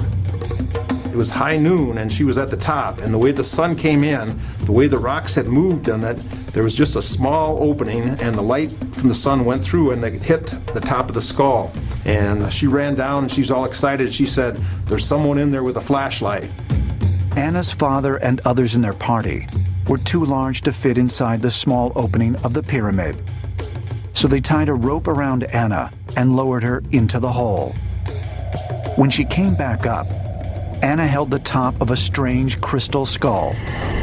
A second search uncovered a matching jaw. As you might have suspected, nothing you just heard is true. The real story about the Mitchell Hedges skull is quite different. It's worth mentioning that the reason that Ancient Aliens focuses in on the Mitchell Hedges skull is because all of the other known crystal skulls have now been proven to be fakes, and even Ancient Aliens admits this. Scientific tests have determined that the two owned by the British Museum and the K. Branly were not authentic pre-Columbian artifacts. The Mitchell Hedges skull was the last hope for a real one, and the only reason it was the last hope was because the daughter of Mitchell Hedges, while she was still alive, refused to have an official study done to see if it was fake or not. Rather than that, she toured around with it in New Age conventions and the like until she recently died. Her widower, however, in 2007, took it to the Smithsonian Museum for Natural History, where extensive testing was done on it. It was found to be a fake, just like the others. I'm not sure if Ancient Aliens produced this episode before or after 2007, but I suspect that they wouldn't have cared much either way. The real history of the Mitchell Hedges skull starts with another crystal skull that was in the British Museum, which the forger of the Mitchell Hedges skull copied it from. The British Museum acquired a crystal skull in 1898, at a time right after tools were first invented that made it possible to carve crystal skulls like these. We now know it was also a time when a lot of fake crystal artifacts were sold to museums. The British Museum skull, which has its own dubious history, was later found to be fake too. But in the 1930s, it was still believed to be genuine, and it was proudly displayed in the museum. Based on research done on the Mitchell-Hedges skull by the Smithsonian Museum, it was concluded that the forger of the Mitchell-Hedges skull copied the one in the British Museum in order to make his work seem more authentic.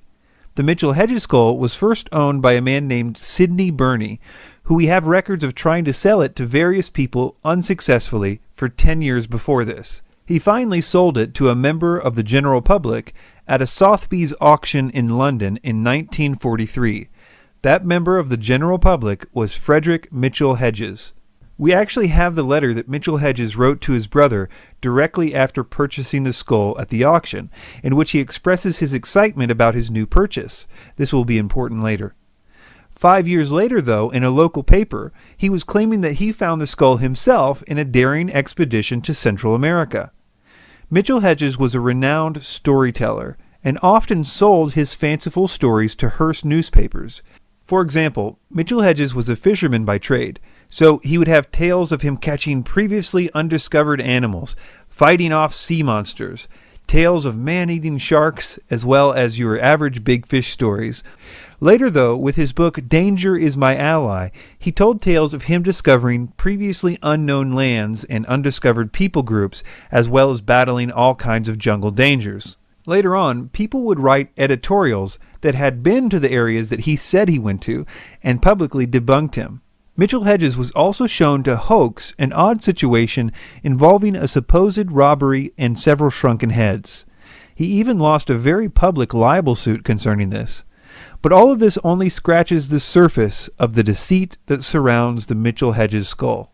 First of all, none of the stories about the discovery of the Mitchell-Hedges skull match each other, and all of them contradict the letter that he sent to his brother in 1943, which clearly says he bought it at an auction. It says, "The collection grows and grows and grows.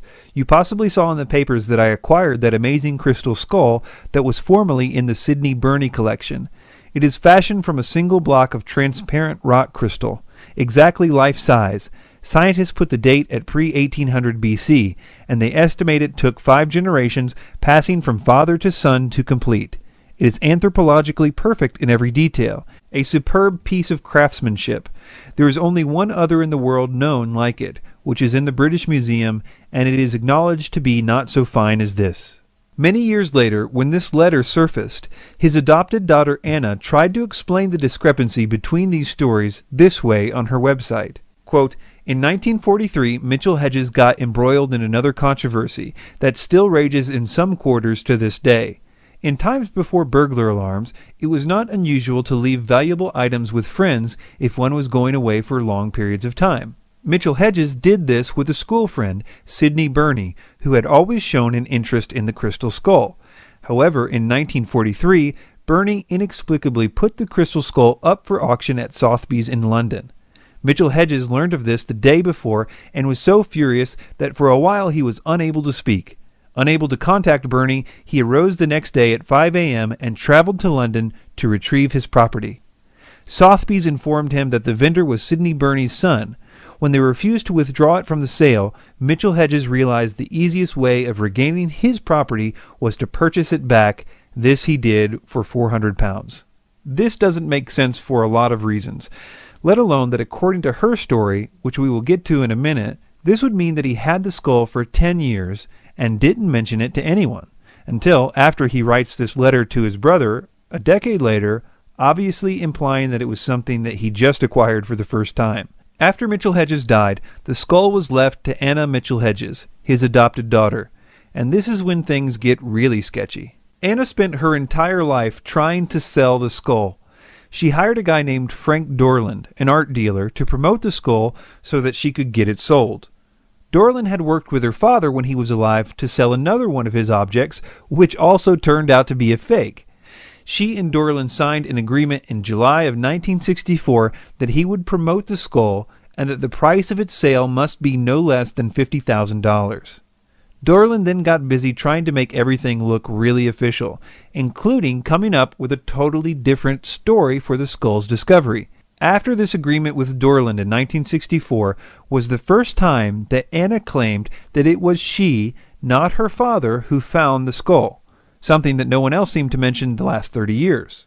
By doing this, it made Anna the sole person who could establish provenience for the skull, something that a buyer would want, especially a museum. And because everyone else involved was dead by this time, there was no one left to contradict this new story. All of the mystical claims about the skull were born out of the 2 books that the promoter, Frank Dorland, commissioned in order to promote the skull. Here is a letter from Dorland to Anna concerning the writer who he wanted to write one of the books. Quote, I have convinced Dick Garvin, who does sell, it is worth the percentage to you and me and you to furnish the information. This makes it a better book and makes more money all the way around. The skull is not sold. It is put to use in this manner and for public appearances to boost sales and interest. These books make outlandish claims about the crystal skull's origin and powers, and since the books were released at the height of the New Age movement, they enjoyed an uncritical and enthusiastic audience. During all these years, they tried desperately to sell the skull. The problem was that because of all the fakes, museums were now asking to validate the skull first. One letter from the British Museum to Anna shows that the negotiations were stopped when the curator caught wind of the actual history of the skull. None of this stops Ancient Aliens from promoting all kinds of contradictory stories about the skull. Yes, they're alien artifacts. Even some people think they're made on another planet. But they were created specifically to hold records from alien civilizations. There's a legend that there were 13 skulls, and that when the 13 skulls come together, then something significant will change in the world. Legend suggests that there are 12 additional worlds out there, planets which are inhabited by intelligent species.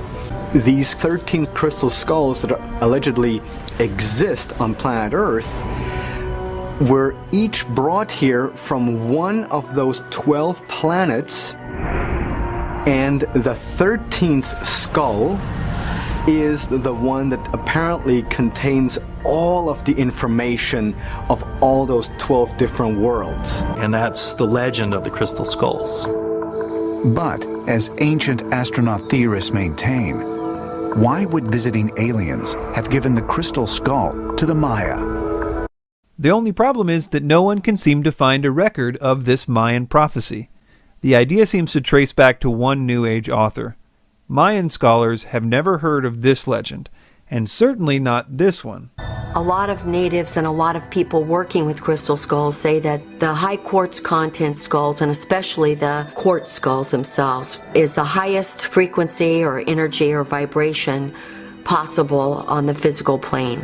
And so a lot of native people kind of worshipped or took care of these objects because they knew that they had or felt that they had the highest energy possible on the earth plane. This whole myth was birthed out of a marketing campaign for a forged artifact, a myth which found a home in the New Age. In conclusion, all of the proposed crystal skulls have now been conclusively proven to be hoaxes.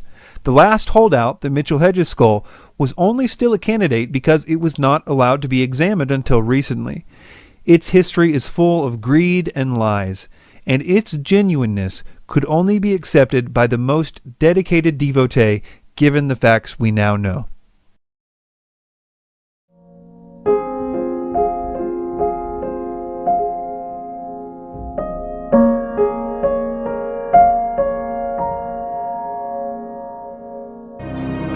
In the book of Ezekiel, the prophet describes a flying chariot containing wheels within wheels and powered by angels. Although Bible historians suggest Ezekiel was speaking symbolically about the terrifying enemies facing Israel, could this be another example of an alien visitation and proof that prehistoric aircraft existed? Ezekiel's vision is often used to try to support the ancient astronaut theory. Let's take a closer look and see if it does in fact support this idea. First, we need to disagree with the narrator that biblical scholars think this vision is referring to the enemies of Israel. I can't imagine any biblical scholar saying that, as it expressly says in the book that the vision is of the glory of God on his throne. I have read dozens of commentaries by Bible scholars on Ezekiel and have never found one that said this was referring to the enemies of Israel. I think this is a case of Ancient Aliens propping up a straw man argument. In other words, taking an obviously weak argument and pretending it is your opposition's majority view. The main premise of the ancient astronaut theory is that ancient writers couldn't understand or didn't have the vocabulary to explain technology. But that idea doesn't really work for Ezekiel for many reasons. First of all, Ezekiel had a huge vocabulary. Hebrew is one of the richest languages in the history of the world, and Ezekiel showed great skill in utilizing it when describing complicated things in other places in his writings. He had the vocabulary to say things like silver disc or round or window or gray bean with big eyes if he wanted to, but he didn't. As we will see, what Ezekiel describes simply cannot be compared to a UFO. More than any other Bible writer, Ezekiel was extremely detail-oriented. He makes sure to describe every detail, not just here, but throughout his writings. For example, a very accurate model of the layout of an entire city, as well as a huge temple complex, can be constructed using his specifications. He even starts out every one of his visions by a meticulous detailing of the time and place it happened. For example, in Ezekiel 8:1, "And it came to pass in the 6th year, in the 6th month, in the 5th day of the month, as I sat in mine house, and the elders of Judah sat before me, that the hand of the Lord God fell there upon me." The vision that Ezekiel saw that is in question here can also be drawn out on paper using his specifications. And people that do this all pretty much get the same thing. It's describing the throne of God, which rests on a platform. That platform is supported by 4 cherubim on each corner. Cherubs are specific types of angels in the Bible that have 4 faces and several wings. There are also 4 wheels next to the angels. Everyone in the field knows what this is in Ezekiel 1. It's a cherubim throne because we have very clear examples of the actual elements that you find in Ezekiel 1. It's not that exciting, but it's more or less what everyone gets when they draw this out. Well, almost everyone. Joseph Blumrich is your proverbial rocket scientist. He worked on the moon project for NASA, and from the mind of a rocket engineer, started to look at what was written in the first part of the book of Ezekiel, and after many months of research, Joseph Blumrich came to the conclusion that what Ezekiel described in his eyewitness report, it was indeed a type of spacecraft. Joseph Blumrich would go on to write The Spaceships of Ezekiel. Okay, so they say that this guy, who they say is super smart, really studied the book of Ezekiel, and they say what he got was this contraption with 4 propellers at the bottom of each corner. The biggest problem with this theory is Ezekiel's attention to detail. There's just no way to get this contraption from what Ezekiel describes. Blumrich's book and other books, other items penned by ancient astronaut theorists, again, all have the same weakness. They tend to ignore the vocabulary of Ezekiel chapter 1. For instance, again, the throne upon which Yahweh seats is never described as round or silvery or some sort of disc-shaped. That just has to be assumed and brought into the text. So they either do that, or they modernize the descriptions that are there. For instance, the bovine, the calf legs must surely be legs of a UFO or some other aircraft, landing pod sorts of things. Let me read a description of the 4 angels holding up the throne, and you can decide for yourself if you think he is really struggling with his ancient vocabulary to describe 4 propellers. Also out of the midst thereof came the likeness of 4 living creatures, and this was their appearance. They had the likeness of a man, and every one had 4 faces, and every one had 4 wings. And they had the hands of a man under their wings on their 4 sides, and they 4 had their faces and their wings. As for the likeness of their faces, they 4 had the face of a man, and the face of a lion on the right side, and they 4 had the face of an ox on the left side, and they 4 also had the face of an eagle. It's hard to get a propeller when Ezekiel says, and this was their appearance, they had the likeness of a man. Ezekiel knew what a man looked like, so it's just not honest to say that Ezekiel mistook a propeller for a man. But Ancient Aliens has a way around this one. If we thought of the word angel as representing something like celestial energy, it sounds much more like a spacecraft then. So he says we just make angel equal celestial energy, and that's much better for our UFO theory. Talk about forcing the evidence to fit the hypothesis. Using this logic, I could say that the description of my car would sound more like a UFO if instead of wheels, I said anti-gravity devices. The problem is that Ezekiel doesn't just mention angels in passing. He devotes an entire chapter to describing them. He calls them cherubim over 20 times in chapter 10. He even says in chapter 10 verse 20 that he knows that they are cherubim. It's very illogical to assume that our reading, an ancient astronaut reading of the modern mind, is getting it right when the ancient person has pretty much done all they could do to tell you what they're talking about, and then you sort of just depart from what they say. So it's very inconsistent to say that you're reading an ancient text, but then looking at what the creators of that text thought and just sort of pushing it to the side. One thing that helps to dispel the Ezekiel UFO theories is by seeing how common this throne idea is in other places in the Bible.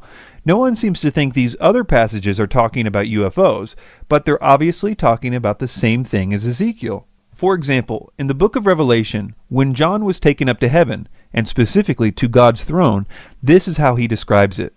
And immediately I was in the Spirit, and behold, a throne was set in heaven, and one sat on the throne.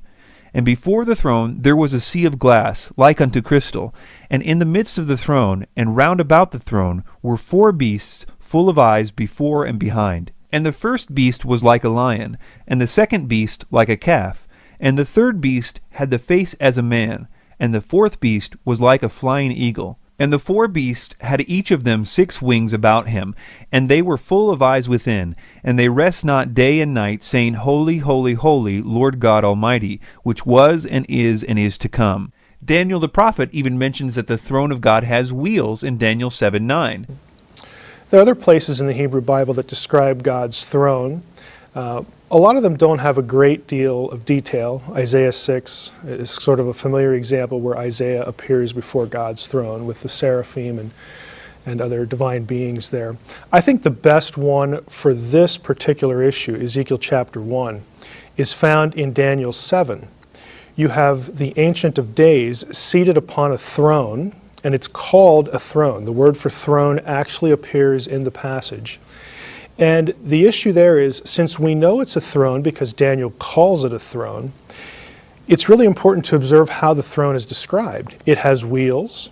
It has fire about it, fiery description of the wheels. Scholars have known for a long time that the description of the throne in Daniel 7 has the same elements as that in Ezekiel 1. So it's very clearly a throne, and some of these other passages help us understand that. We could go through other passages, but the point is that according to the Bible, God's throne is supported by 4 angels with multiple wings which are on wheels. But now the interesting part. It seems that even the other cultures, from Sumer to Egypt and everywhere in between, also knew that the thrones of kings, and especially of God, were to be supported by cherubim, and that they have wheels, as well as other elements described by Ezekiel. We know this because of the artwork of the ancient world. There are thousands of pieces of art from the ancient world that show various elements that Ezekiel described of God's throne. We can see angels. Some of them even have 4 faces. Some of them have wheels. They have the platform and the throne. In terms of iconography, again, what I like to describe as the Polaroids of the Old Testament ancient world. Again, pictures they left us of the things they're talking about. The idea of a deity seated on a throne that was in effect a chariot that is carried around by supernatural beings with wings, in other words, to describe it as the chariot of heaven, that's very common, but when it's depicted, it's never depicted as what we would think of as a UFO. No triangles, no round discs, nothing like that. It's a chair. It's a throne under which, again, has some sort of platform, and he's seated upon, the deity is seated upon these various heavenly creatures. There are also a ton of basic logical problems with the ancient astronaut theorist's idea that Ezekiel is talking about a UFO. Here is one of them. Well, that sounds like flames. That sounds like propulsion. No physicist, no matter how sympathetic to this cause, would say that using a combustion engine for interstellar travel is possible.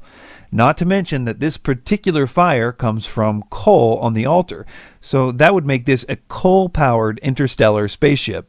As simple as it sounds, the entire reason this whole thing with Ezekiel started in the 70s was because of the line Ezekiel uses, wheels within wheels. People basically said, wheels are round, and flying saucers are supposed to be round too. Ezekiel saw his wheel within a wheel. This sounds more high-tech than supernatural. But the idea conveyed in Ezekiel's writings is nothing more than a concentric circle, pretty much like any wheel with a rim.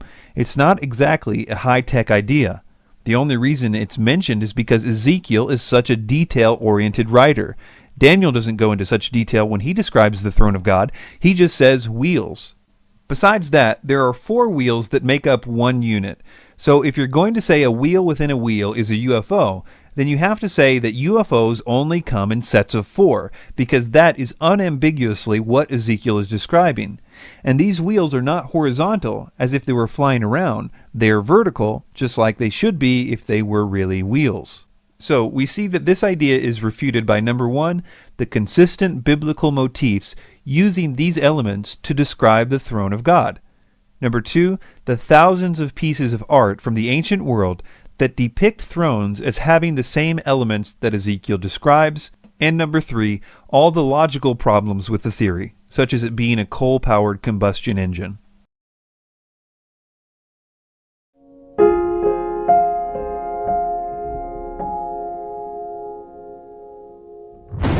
Atomic warfare among ancient civilizations may sound like something out of a science fiction novel, but descriptions of similar deadly occurrences can be found in the very same text Dr. Oppenheimer quoted after the New Mexico atomic test. So the ancient astronaut theory claims that the Mahabharata speaks of nuclear warfare. Let's see what specifically they say it says. One reference that we have, for example, speaks of these explosions that were brighter than 1,000 suns. And when these blasts occurred, the suns were twirling in the air. Trees went up in flames, and there was just this mass destruction. After those blasts, people who survived started to lose their hair and nails started to fall out. I mean, right there, we have a concise reference to radiation poisoning, nuclear fallout. And those texts are thousands of years old. The Mahabharata actually doesn't say any of that. These exact claims about the hair and nails falling off and an explosion brighter than 1,000 suns has been repeated by ancient astronaut theorists so many times that they think it's true. But the origin of this line was from a French book called Morning of the Magicians. No one that makes this claim will actually cite where in the Mahabharata this claim appears, which makes it very difficult for people to call them out on this, because the Mahabharata contains over 1.8 million words. So if you just say, it's in there somewhere, just trust me, you can pretty much get away with anything. As you might have guessed by now, they have a really good reason for covering their tracks by not citing a reference. For instance, let's consider the claim about the people's hair and nails falling out because of this weapon. First of all, there was no weapon involved in that story. It was part of a bad omen, and this is what it actually says. Quote, "The streets swarmed with rats and mice. Earthen pots showed cracks or broken from no apparent cause. At night, the rats and mice ate away the hair and nails of slumbering men." So rats chewed them off. It wasn't a result of nuclear fallout. What about the bomb blast that was brighter than 1,000 suns? Here's what the passage actually says. Gratified with him, the Holy One then showed Utanka that eternal Vaishnava form which Dyanjaya of great intelligence had seen. Utanka beheld the high-souled Vasudeva of universal form, endued with mighty arms. The effulgence of that form was like that of a blazing fire or 1,000 suns. It stood before him, filling all space. It had faces on every side. Behold the high and wonderful Vaishnava form of Vishnu. In fact, seeing the Supreme Lord in that guise, the Brahmana Utanka became filled with wonder. Jason Colavito says the following about this, quote, "This passage, which mentions the 10,000 suns, refers to an appearance of Vishnu. It is representative of many, many passages in which the standard poetic line 10,000 suns is used to describe a deity. It does not refer to the specific flash of a nuclear blast unless one imagines the gods to be exploding." If you would like to know more about the deceitful misquoting of ancient texts as it relates to this idea of ancient nuclear weapons, see Jason Colavito's excellent book, Ancient Atom Bombs, Fact, Fraud, and the Myth of Prehistoric Nuclear Warfare.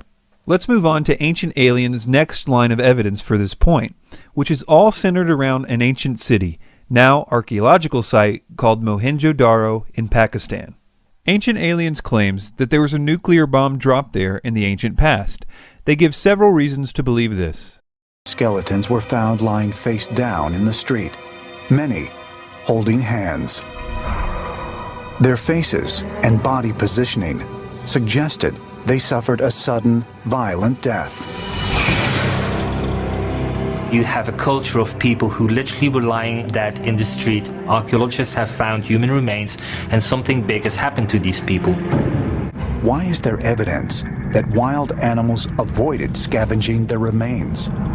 And why, even after thousands of years, had their bones not decayed?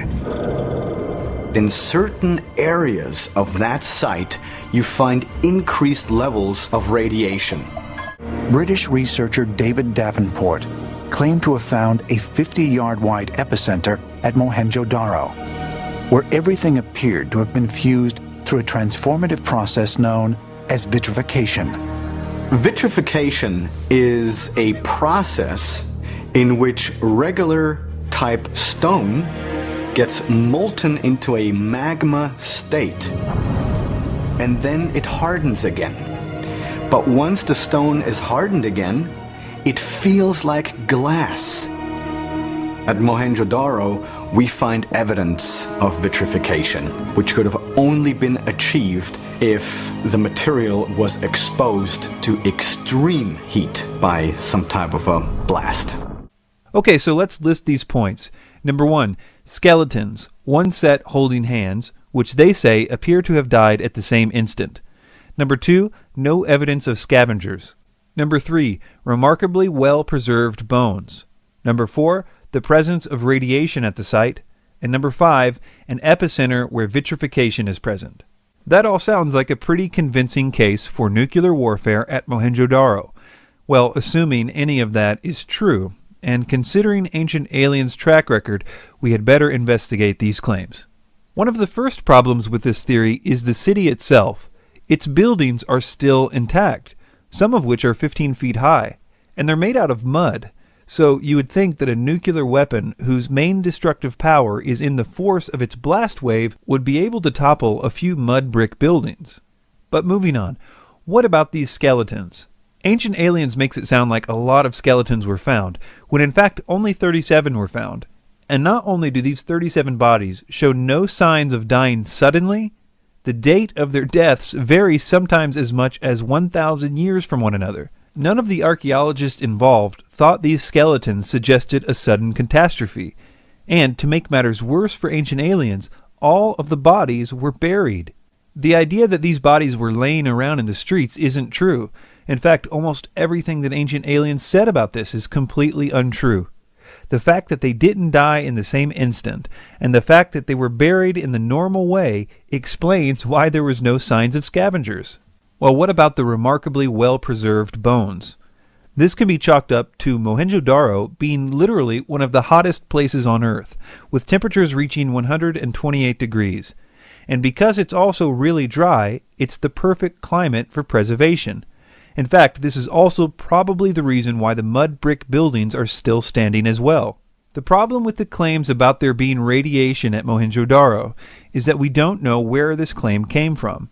It certainly wasn't any of the scientists involved with the Mohenjo-Daro digs that claimed it, and the ancient astronaut theorists don't cite any references with which to check this claim, so until the presence of radiation can be proven to exist at the site, there is no reason to address it. Well, what about this epicenter of vitrification? Well, according to archaeologists, it wasn't exactly an epicenter of anything. It was a small amount of broken pottery, which, because pottery is put in a fire to harden it, it contains a specific type of vitrification called frit.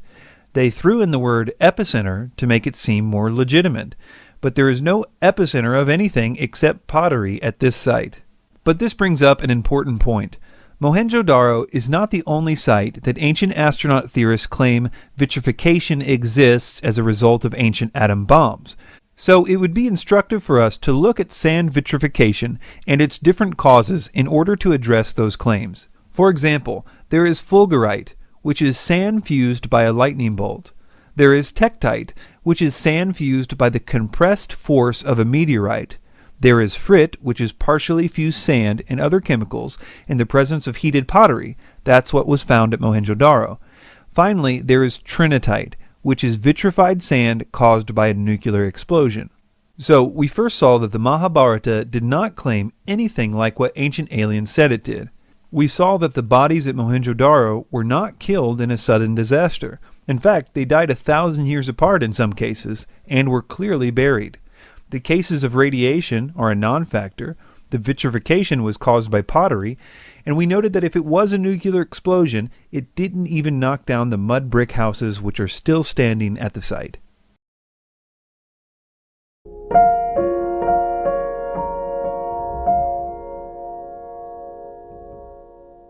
Ancient Sanskrit texts dating back as far as 6000 BC. Wow, 6000 BC? Really? In reality, the oldest of these texts would be the Vedas, which date to between 500 and 1500 BC. Ancient Aliens just adds another 5,000 years, as if no one would notice. They're actually even contradicting themselves with this date, because in another episode they correctly state that the oldest writings in the world are the Sumerian tablets, the oldest of which date to about 4000 BC. So why are they now saying that there are some writings 2,000 years older than the oldest writings? I don't think anyone knows. Describe in varying but vivid detail flying machines called vimanas. Vimanas are aeroplanes, and they are powered by some jet engines. This seems to be true because all the description of the flight behavior, elephants ran away in panic. Grass was thrown out because there was a lot of pressure from behind those vimanas. So that we can say this is a description of the spaceship.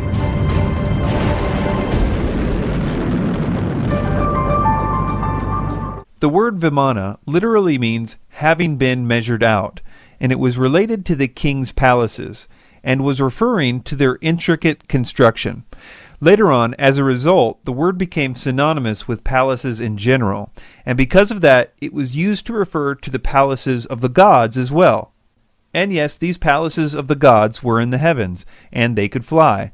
But as we look into this, it will be clear that some of the vimanas of the gods really were huge palaces, with gardens and terraces and golden staircases.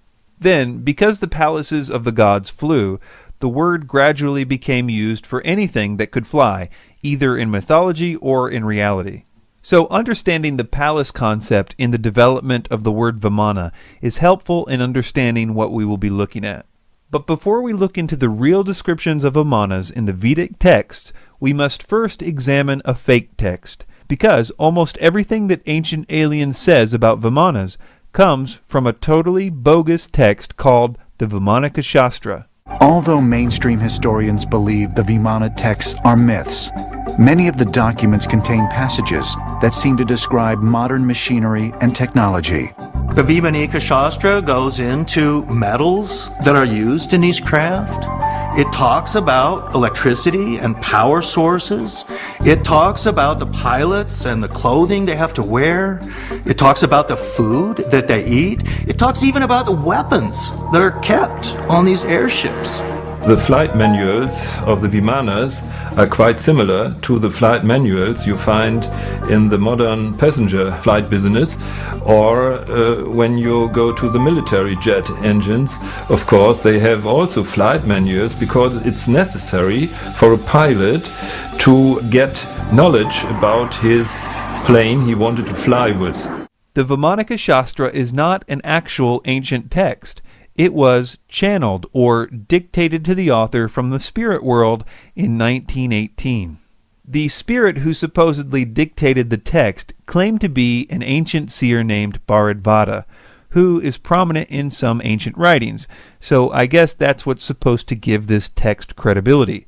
That is, the idea that the ghost of someone ancient supposedly dictated it. But they're not even sure that version of the story is true, because the first mention of any of this is in 1952 by the guy who supposedly found and translated the text from 1918. So as far as anyone knows, he could have made the whole channeled by a famous ghost story up in 1952. The text itself reads like a technical manual, describing the details of how Vimanas operated. It includes the description of what must have sounded like a really technical idea in 1918 or 1952 called a mercury vortex engine. Ancient Aliens spends a huge amount of time talking about this idea. The Vimanika Shastra, or science of aeronautics, indicates Vimanas used a propulsion system based on a combination of gyroscopes, electricity, and mercury. Is this possible? Mercury is an unusual element. Mercury is metal, it's also a liquid, and is a conductor of electricity. The Vimanika Shastra suggests Vimanas were powered by several gyroscopes, placed inside a sealed liquid mercury vortex. One of the texts talks about Mercury rotating and driving some sort of a powerful wind or a windmill effect. That might be some sort of what we call a flywheel energy storage, where you have a spinning disk and then you extract energy from it slowly. That would be the mercury. And then that could be used to drive some sort of a propeller or what we call a ducted fan. Some of the other things that this text describes are equally scientific sounding. It even includes very technical drawings of the things that it's talking about. But when you look closer at all this, it becomes obvious that it is physically impossible for any of these craft to get off the ground. In fact, 20 years later, in 1974, a study was done on the texts and the drawings by the Aeronautical and Mechanical Institute of Science in Bangalore, India. I will quote Will Hunt, an American freelance writer based in India, for a description of how that study came out. Quote, "As thoroughly as it had been written, the committee just as thoroughly dismantled the study in an essay called A Critical Study of the Work of Vimanika Shastra. They question whether the author, whoever that may have been, had any grasp of basic physics, chemistry, and electricity, not to mention the, quote, disciplines of aeronautics, aerodynamics, aeronautical structures, propulsive devices, materials, and metallurgy. Their conclusion, quote, none of the planes has properties or capabilities of being flown. The geometries are unimaginably horrendous from the point of view of flying, and the principles of propulsion make them resist rather than assist flying." Another writer, J.B. Hare, writing for the Sacred Text Archive, said the following of the craft in the Vimanika Shastra, quote, "They are absurdly non-aerodynamic, brutalist wedding cakes, with minarets, huge ornithopter wings, and dinky propellers." I have a feeling that even though 90% of the information that Ancient Aliens presents on Vimanas comes from this text, they realize that it has been thoroughly discredited. And so, in an odd twist, after spending 5 minutes on how great the idea of a mercury vortex engine would be, they then let everyone know that the idea wouldn't actually work. They stop short, however, of saying that there's anything wrong with this text. They just say that there may have been a problem with the translation of a word or two. Flywheel energy storage systems, however, tend to lose power quickly. To navigate across space, its size would have to be enormous. It's not at all clear that this would be a practical device. Now, maybe the people were trying to describe something that kind of looked like this to them. It might not have actually been mercury. It might have been some other liquid metal. The mercury vortex engine is perhaps a failure in the translation. because the vortex is not a material quite suitable to a jet engine. So let's move on to the mentions of Vimanas in the actual ancient Vedic texts. So, as I've already mentioned, the word Vimana came to mean palace, and when it was the palace of a god, it was usually capable of flying around. When we look at the development of Vimanas chronologically, the mystery surrounding them vanishes. First of all, they were not even mentioned in the earlier texts, and when they finally were mentioned, the next 1,000 years of their being mentioned always included them having wheels and being drawn by horses, not exactly a Mercury vortex engine. Then, around 500 BC, the chariots lose their horses and are depicted as flying on their own. Jason Colavito says the following about the first mentions of Vimanas without horses. Quote, "The very first of these is the flying chariot of the earthly king Ravana, called Pushpaka. By the time of the Mahabharata, circa 400 BCE, these flying chariots had grown in size. One was now described as 12 cubits in circumference, but they never lost their large wheels that marked them as derived from earthly, horse-drawn chariots." It's also interesting to see that ancient astronaut theorists have to distort the actual descriptions of Vimanas in the Vedic texts in order to make them sound like UFOs. For example, the following is a quote from David Childress's book where he's supposed to be quoting a description of a Vimana from an ancient text. We'll read what he tells his readers what it says, and then we will read the actual ancient text and note the differences. First, let's hear Childress's version. Quote, "When morning dawned, Rama, taking the celestial car Pushpaka had sent to him by Vipishand, stood ready to depart. Self-propelled was that car. It was large and finely painted. It had 2 stories and many chambers with windows, and was draped with flags and banners.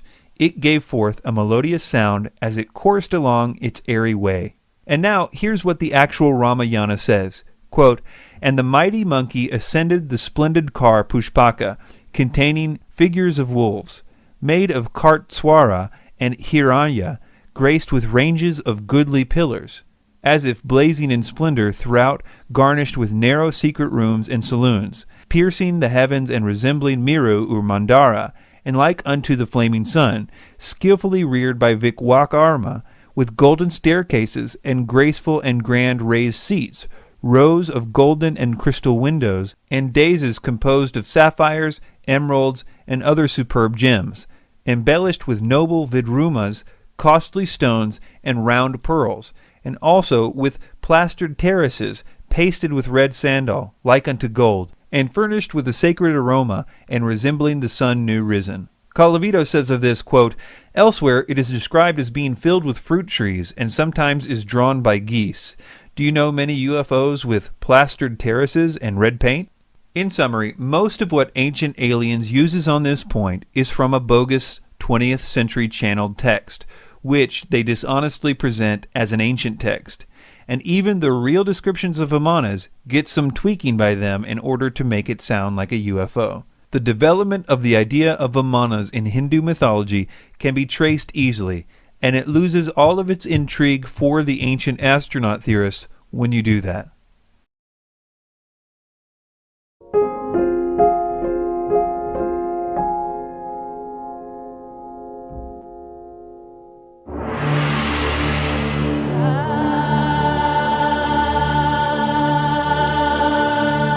In the ancient texts of Sumeria, we have descriptions of these beings descending from the sky called the Anunnaki. The term Anunnaki means those who from the heavens came. This is entirely wrong. The word Anunnaki means princely seed or princely blood. The idea is that the Anunnaki were direct creations of Anu, who was regarded as the father and king of the gods. As we will see, this is the main idea associated with the Anunnaki in the minds of the Sumerians. That is, that the Anunnaki were directly created by Anu. And so it makes sense that even their name reflects this idea. That is, that they were the offspring of the prince. The term itself means of royal seed or princely seed, because the Anunnaki were considered the offspring of Anu or An, the great god of heaven.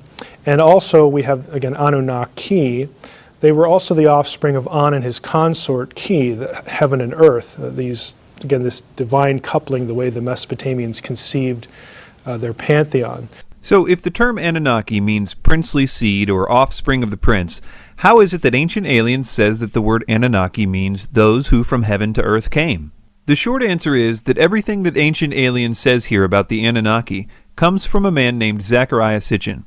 Sitchin wrote many books claiming that the Anunnaki were really aliens.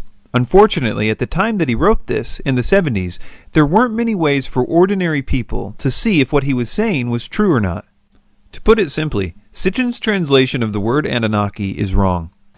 Now, you'll often read, especially in the writings of Zecharia Sitchin, that the Anunnaki means something like, they who from heaven came, or again, some other sort of description that makes them sound like aliens or extraterrestrials.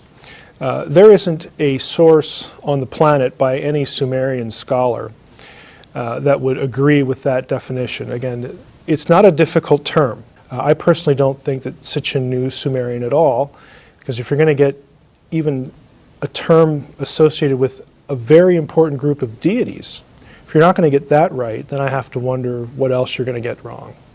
Sitchin claimed to be an expert on Sumerian writings, yet we can now see that he didn't seem to even understand the basic grammar and vocabulary rules of the Sumerian language.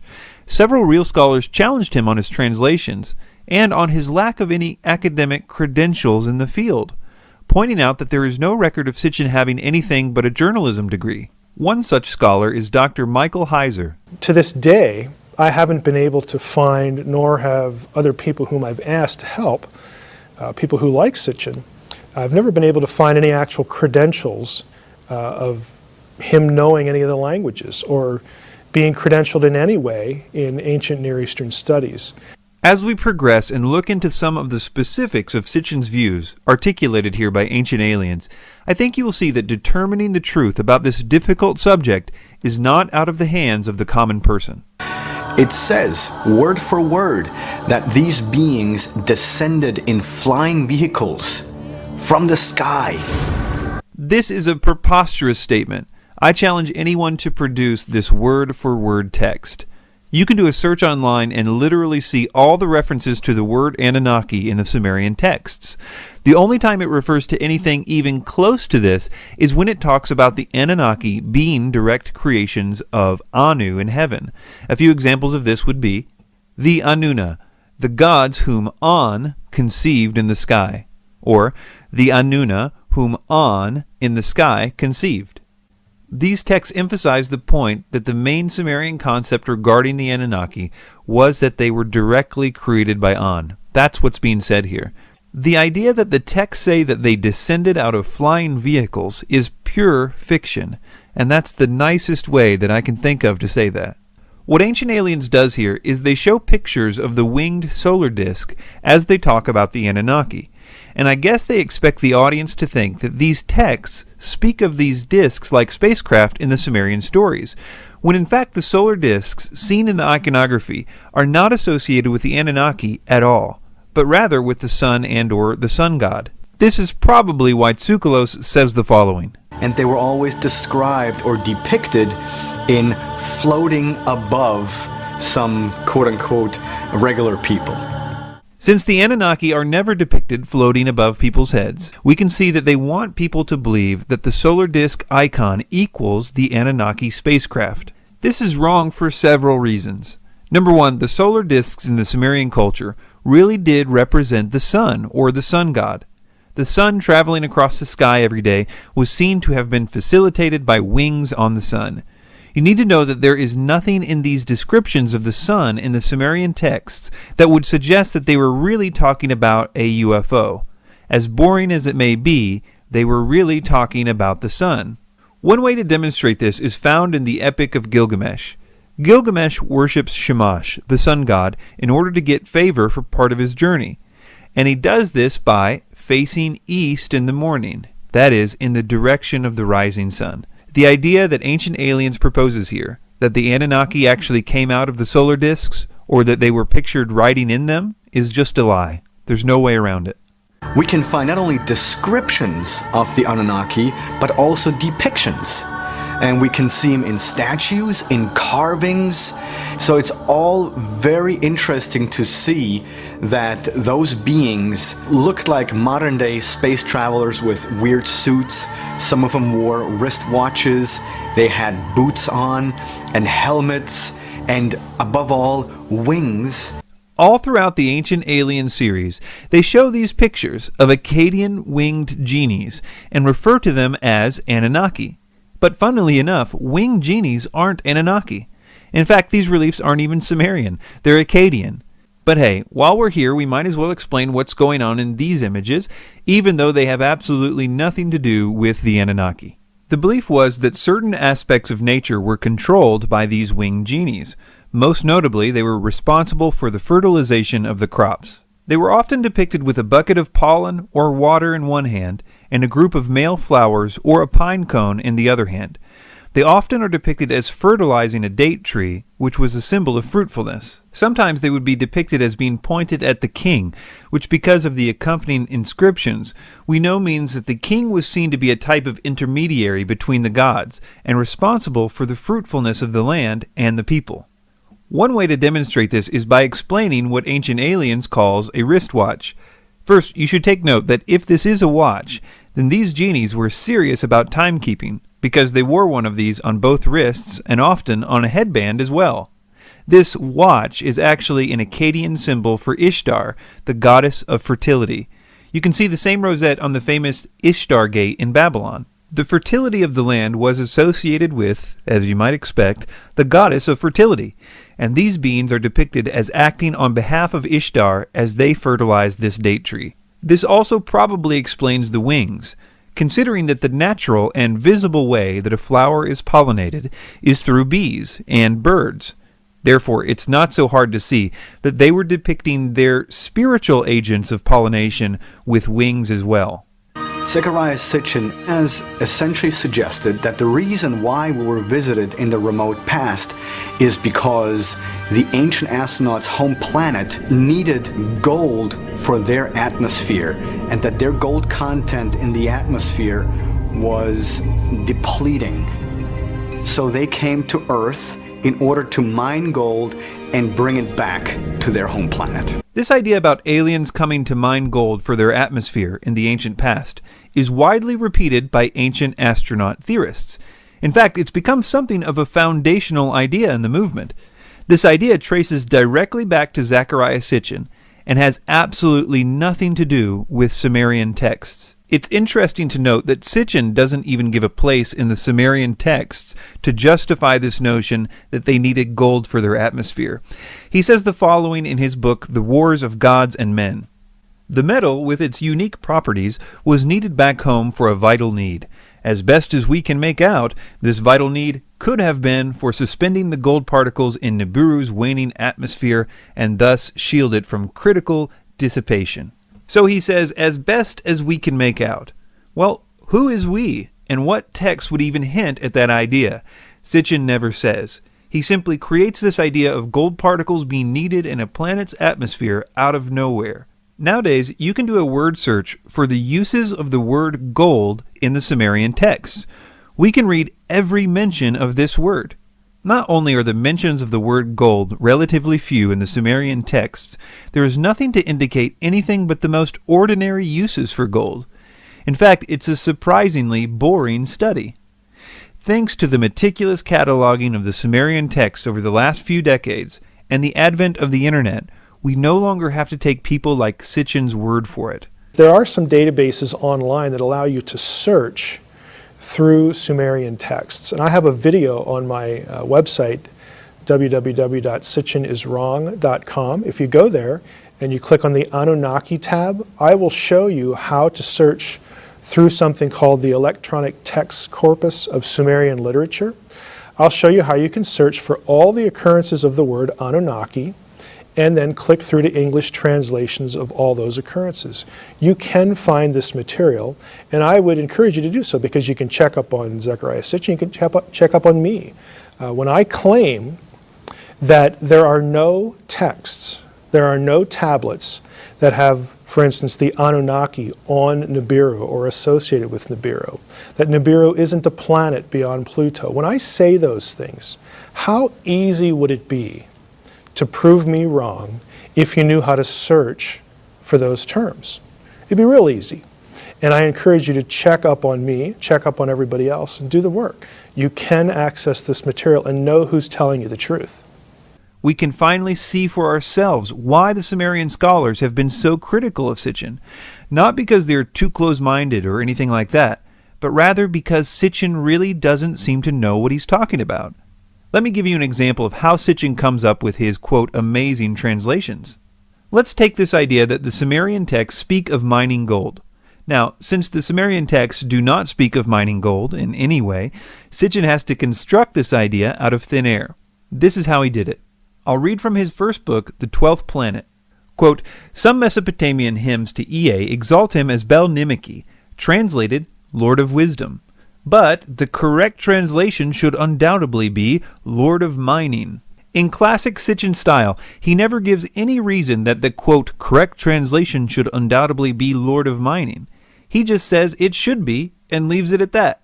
Again, we have Sumerian dictionaries written by the Sumerian scribes themselves, and the Sumerians don't agree with Sitchin here. So why should we?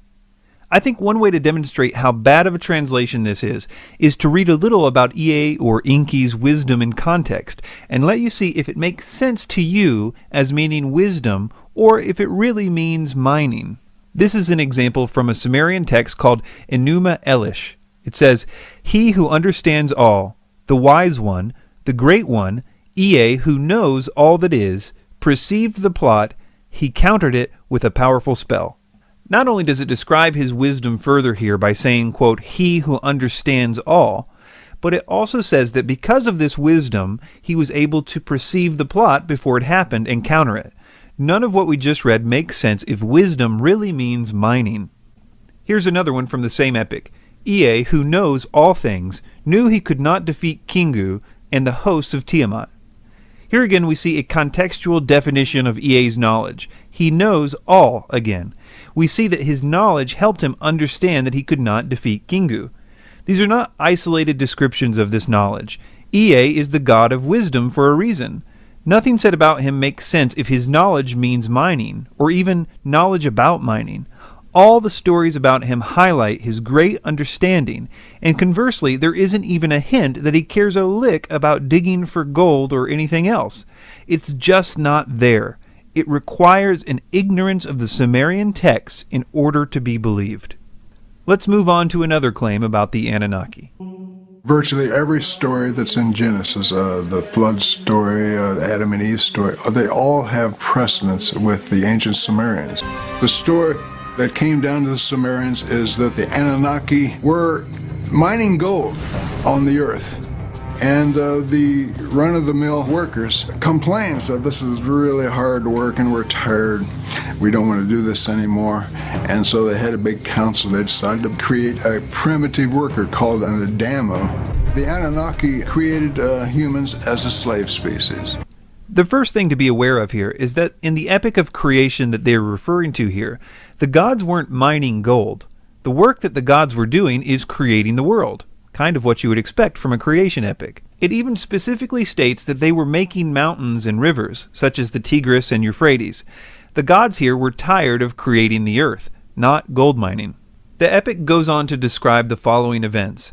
The gods decide to mix up themselves with clay and make man. As the version of men that they made increased in number, the noise that they made angered the gods. So they decide to kill them off with a flood. One man is instructed to build a boat, he puts animals on it, it rains for 7 days and 7 nights, and the man and his family are saved. There are many similarities between these Sumerian writings and to the biblical accounts of the creation of man and Noah's flood. Some people think that this is due to the writers of the Bible copying the earlier Sumerian writings. This is problematic because even the critics who specialize in this style of ancient literature say there is no evidence of literary borrowing. In fact, just the opposite. They propose that they must be referring to a common source for the information. One paper by Heidel, Millard, and Damrosch concludes this way, quote, Literary dependence cannot be demonstrated. Here, as in most of the parallels in primeval history, it is considered more likely that the Mesopotamian and biblical traditions are based on a common source. Some understand this common source to be a piece of more ancient literature, while others consider it the actual event. Add to this that it's not just the Sumerian texts and the Bible that are talking about the same basic story, but obvious elements of this story can be found in almost every early culture, regardless of its location. Take, for example, the story of Viracocha in South America. Viracocha created the heavens and the earth. He then took large stones and breathed life into them, but they became giants. So he sent a flood to wipe them out. After the flood, he breathed into smaller stones than the first time, thereby creating smaller people, which were then scattered all over the world. And in the Bible, in Genesis 6, we see something similar. The sons of God disobeyed God. They came to earth, had sex with human women, producing giants called Nephilim. The Nephilim, over time, almost eliminated the original human population, and this is one of the reasons that God sent the flood. These stories are found in some form in cultures as geographically separated as you can get. They're in China, Europe, the Middle East. They are found in Native American traditions, in South America, and many others. These similarities are too obvious to simply dismiss. Things like 8 people being on the boat are mentioned in a good percentage of these stories. I personally think that all these cultures are drawing from the same original story, a story that was told only one way, and that as migrations happened from the original group, they started adding in details that were more locally important to them, but that each of these cultures sincerely believed that they were passing on the true account of the origin of humanity to their descendants as this story was told. Ironically, if you take it at face value, if there really was a flood and all people except for the ones on the boat were destroyed, and if most modern cultures were descended from them, the fact that the entire world seems to have inherited the same story would make sense, because they essentially have the same 8 ancestors who experienced such a dramatic event and made it a point to pass the story to each generation. I propose that something like this really did happen in ancient history. I don't personally see any logical way around it. The question I have is which, if any, of these accounts is closest to the truth? Ancient Aliens tells us that the Sumerian version is closest to the truth because they were recorded earlier. That makes sense to a point, but we have to remember that the events described in the Sumerian texts were still ancient history to the Sumerians. So the question is not so much about the date of the writing, but rather their ability to preserve the story. I'll give you a few very good reasons to seriously doubt that the Sumerian accounts should be given more weight where they differ from the others. The first is that Sumerian stories are not logically consistent. Take, for example, that in both the Sumerian and biblical accounts, dimensions for the boat are given. The mere fact that an important part of this story is the dimensions of the boat is interesting. But when you draw out the dimensions, you have on the one hand the Sumerian boat being a big cube, and the biblical one being described by naval engineers as nearly perfect for maintaining stability without hull damage in incredibly rough seas. Another reason not to trust the Sumerian texts where they differ from the others is that, as every Sumerian scholar knows, the Sumerians constantly change the details of their stories to suit the different situations. For example, texts of the same story found in the Temple of Enki will differ from the ones found in the Temple of Enyana, even if they are from the same time period, but especially if they're from a different time period. To quote one Sumerian scholar, quote, "Inconsistencies are a regular feature of Sumerian poetry," end quote. He goes on to say that integration of different texts by the Sumerian scribes often appears somewhat careless. Compare that with the ancient Hebrew scribes, who were notorious for taking their job ultra seriously. They had many rules that governed their copying of their sacred texts. For example, it is said that they would have to speak every letter out loud before committing it to paper. One example of a vindication of this meticulous attention to detail is with the Isaiah scroll found in the Dead Sea Scrolls. The earliest copies of the Hebrew Old Testament before the Dead Sea Scrolls were the Masoretic texts, which were copied between the years 600 and 1000 AD. So the Isaiah scroll, one of the best preserved scrolls, would be a way to prove or disprove if their scriptures had been faithfully copied by the scribes during the previous 800 years. As it turned out, they did a flawless job, and the Hebrew scribes were vindicated. So when deciding which texts are more accurate, as it relates to their accounts of ancient events, it is far more logical to assume that the group with a tradition of accurate preservation and transmission of their texts should be given more weight than a culture like the Sumerians, who seem to have very little interest in the accurate transmission of the details of their stories. To sum up, almost everything that Ancient Aliens says about the Anunnaki is untrue, which is not surprising considering they copy and pasted almost everything in this section from the books of Zecharia Sitchin. For more information about Sitchin's errors in his translations of the Sumerian and Akkadian texts, I would direct you to the excellent website of Dr. Michael Heiser, sitchiniswrong.com.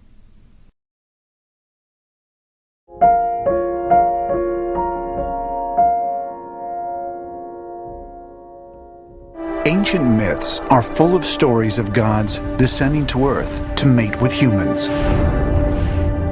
According to many sources, including Norse mythology, Greek mythology, and even the Bible, we have the stories of these sons of God or actual gods from Mount Olympus or Valhalla, and they're coming to Earth. They find the daughters of men attractive. According to ancient texts, the fallen angels not only physically mated with the women of Earth, they produced offspring. The Nephilim, a race of giants, similar to those portrayed in the story of David and Goliath. I pretty much agree with how they start off here. There are many texts from all around the world that do seem to be speaking of the same thing. I also think that because of the eerily similar themes in these accounts, it's not wise to dismiss them altogether as a common idea that you would expect independent cultures to invent. I think this topic is worth looking into in depth. Ancient Aliens seems to hold two contradictory opinions about this issue. On the one hand, they seem to be clear that they believe that extraterrestrials came to Earth in the ancient past and had sexual relationships with human women because they found them attractive. Ancient texts talk about the fact that whoever visited the Earth in a remote past, these gods, thought that Earth women were quite beautiful. So in many occasions, we find stories where those visitors essentially mated with Earth women. It was misinterpreted, misunderstood as something divine that came here. They were flesh and blood extraterrestrials. When you look at Greek mythology and many of the mythologies around the world, they have these stories of gods coming down from the sky and have sexual intercourse with these humans and, in a sense, create a new breed of human. When all these encounters happened, and when women slept with those gods, which can be found in multiple texts all around the planet, that those women actually had sex with extraterrestrials, not with gods, because gods do not exist. But the view that this event involved lust and sex doesn't fit too well with the ancient astronaut theory. They would prefer the view that what happened was artificial insemination. Today, artificial insemination. That's what happens today. You no longer have to have sex in order to have babies. We have the exact same description thousands of years ago, where women, without sleeping with anyone, all of a sudden became pregnant. The problem is that these texts are so clear that a physical desire for women on the part of the angels was involved. So in order to make artificial insemination appear in the texts, Ancient Aliens stoops to a new low. One of the Dead Sea Scrolls is called the Lamech Scroll. What is Lamech? Lamech was a shepherd. And one day Lamech, his woman, was pregnant. And he said to her, "This is impossible. I was not here for months." But his woman, with the name Batenosh, swears, "No one touched me." But Lamech doesn't believe his wife Batenosh, and he goes to his father, which was Methusalem. And Methusalem says to Lamech, "I can't help you. I don't understand this. I believe your women, Batenosh, that nobody touched her, and I believe you. So what should I do?" So Methusalem goes to his father, the grandfather now of Lamech. His name is Enoch.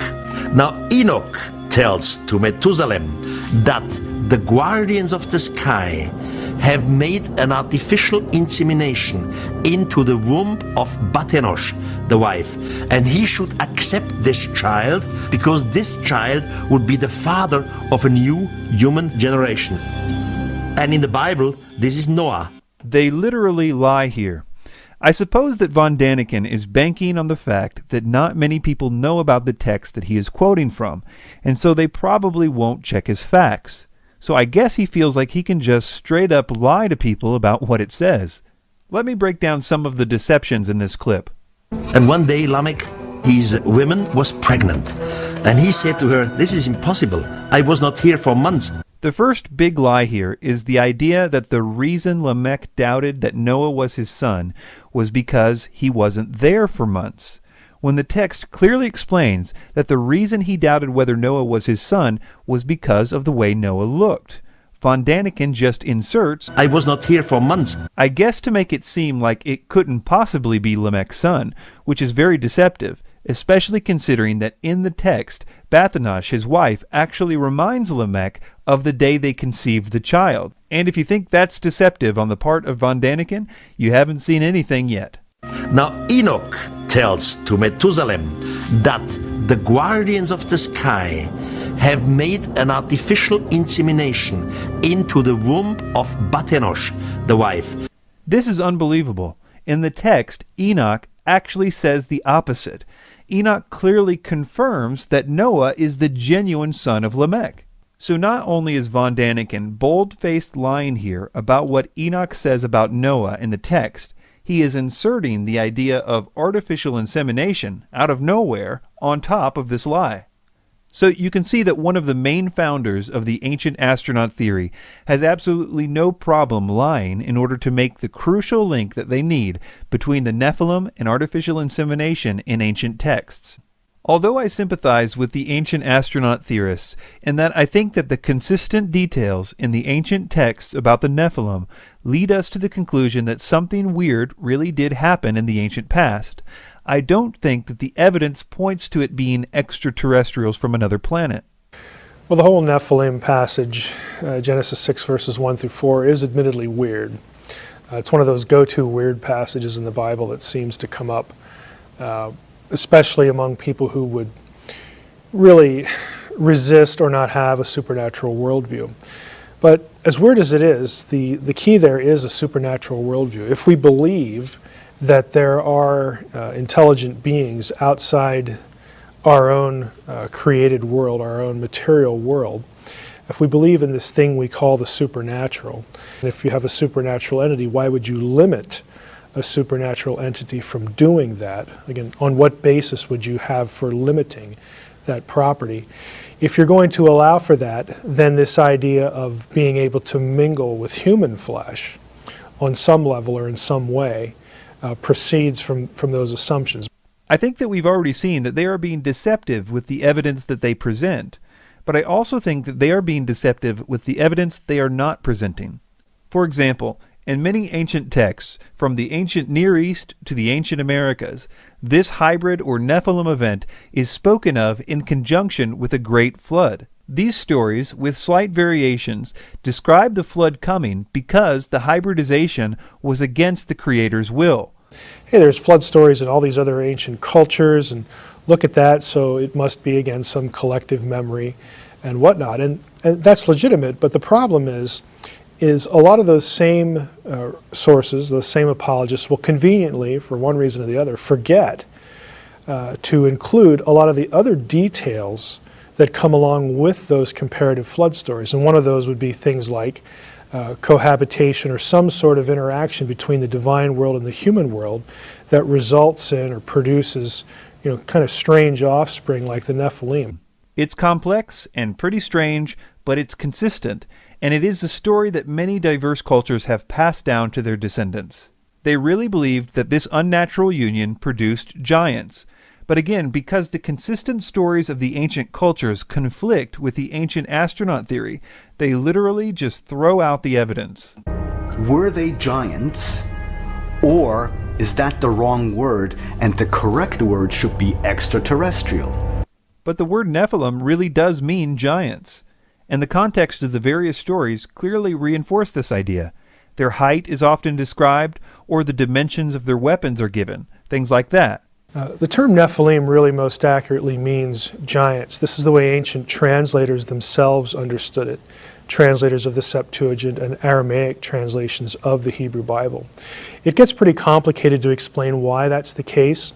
On my website, sitchiniswrong.com, if you click on the tab for Nephilim, you'll find an explanation there.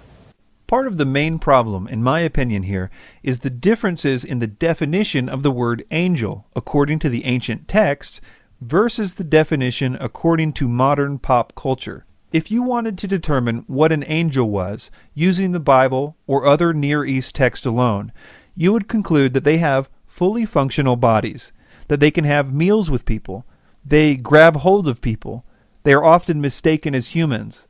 In the story of Sodom and Gomorrah, the people wanted to rape the angels. We find in the Bible that the angels that decided to rebel and have sex with human women had to leave a certain type of body and exchange it for another one before they could do this. The type of body that they were said to have left is described in this verse as a habitation. And the angels which kept not their first estate, but left their own habitation, he hath reserved in everlasting chains under darkness unto the judgment of the great day. The word habitation there is a rare Greek word called okiterion, which is used only one other time in the New Testament to describe the type of bodies followers of Christ will attain at the resurrection of the dead. So basically, the angels were said to have left one type of body for another type, and the second type clearly was capable of sex and reproduction according to the Bible. There is biblical precedent for the idea that their flesh can do things our flesh does. In other words, if you're going to assume flesh, then it brings with it the capacities and in some senses the limitations as well. In other words, the Bible in detail explains what angels are and what their capabilities with their bodies are, which makes the following line from von Daniken even more deceptive. How can angels have sex? This is impossible. In our view, angels were something spiritual, not something who has a body and has a feeling of sex, but they had sex. Von Daniken's idea of an angel is defined more by Hallmark cards than ancient texts. Obviously, ancient cultures, including the writers of the Bible, believed that angels could and did have sex with human women. The various elements of this story are too common in ancient cultures to be chalked up to coincidence, in my opinion. But the details of these consistent reports do not benefit the ancient astronaut theory. In fact, if anything, it supports the idea that the narrative of the Bible is true, or at the very least that the specific details of that narrative was believed by cultures as geographically diverse as the Americas, the Middle East, Asia, Europe, and Africa. The idea of the Nephilim is a strange idea, but the idea that the texts which describe them are referring to ancient extraterrestrials does not fit the evidence, which is probably why Ancient Aliens has to misrepresent the evidence in order to make their points. There are many more topics that we could have covered in this film, like the claim that this Egyptian relief is depicting a gray alien, which, in more high-resolution pictures, can be seen to be a plant and a vase which is depicted in many other places in Egyptian art. Or this supposed ancient rocket ship sculpture, which according to this Turkish article written in 2003 is a fake. The article quotes the curator of the Turkish Museum saying it's about 25 years old and made of plaster. Ancient Aliens goes on to make many more claims throughout their series, but I believe we have covered the best that they had to offer in this film. I could go on to debunk all the other claims that they make, and to a certain extent I will on the Ancient Aliens Debunked website, which I hope to make a hub for this type of information. But the main thing I want to stress is that this is not about ancient aliens getting a few claims wrong here and there, but their main theory still being true. That's not a tenable belief in light of this information. You have seen the unmistakable symptoms of the entire theory being wrong. I would also ask you to take a long, hard look at the authors and speakers and charismatic personalities that led you to believe some of the things that I hope you can now see are wrong. I hope that this film helps you to realize that they are not as smart as they have led us to believe, and to consider what else they may have taught you that isn't true. We shouldn't allow ourselves to be taken in by this kind of thing. We must be people with higher standards when it comes to verifying what is true. Do not become enslaved to an authority figure. They should always be willing to direct you to information so that you can do the work and you can check on them. If they don't, you should be suspicious. Again, this is just something that as a professor, as a scholar, I try to get my students to consider and think about, because let's face it, how many of us are really into this kind of stuff? Ancient languages, how many people do that? You get somebody who comes along like Zecharia Sitchin and starts spouting things about Sumerian and Akkadian and Hebrew and whatnot. How many people really have the ability to check up on them? Well, the answer is not many, and it just sounds like a horrible amount of work to gain that knowledge so that you can evaluate what they say. And I understand that. But you should not let that allow you to check your brain in at the door. You should ask that source, that person, hey, where can I look? What can I do? What can I access to try to test what you're saying? Please visit the website ancientaliensdebunked.com to see the different sections of this film or to download it for your own personal use. Feel free to use this film in any way that you see fit, except for charging for it in any way. Thanks for your time.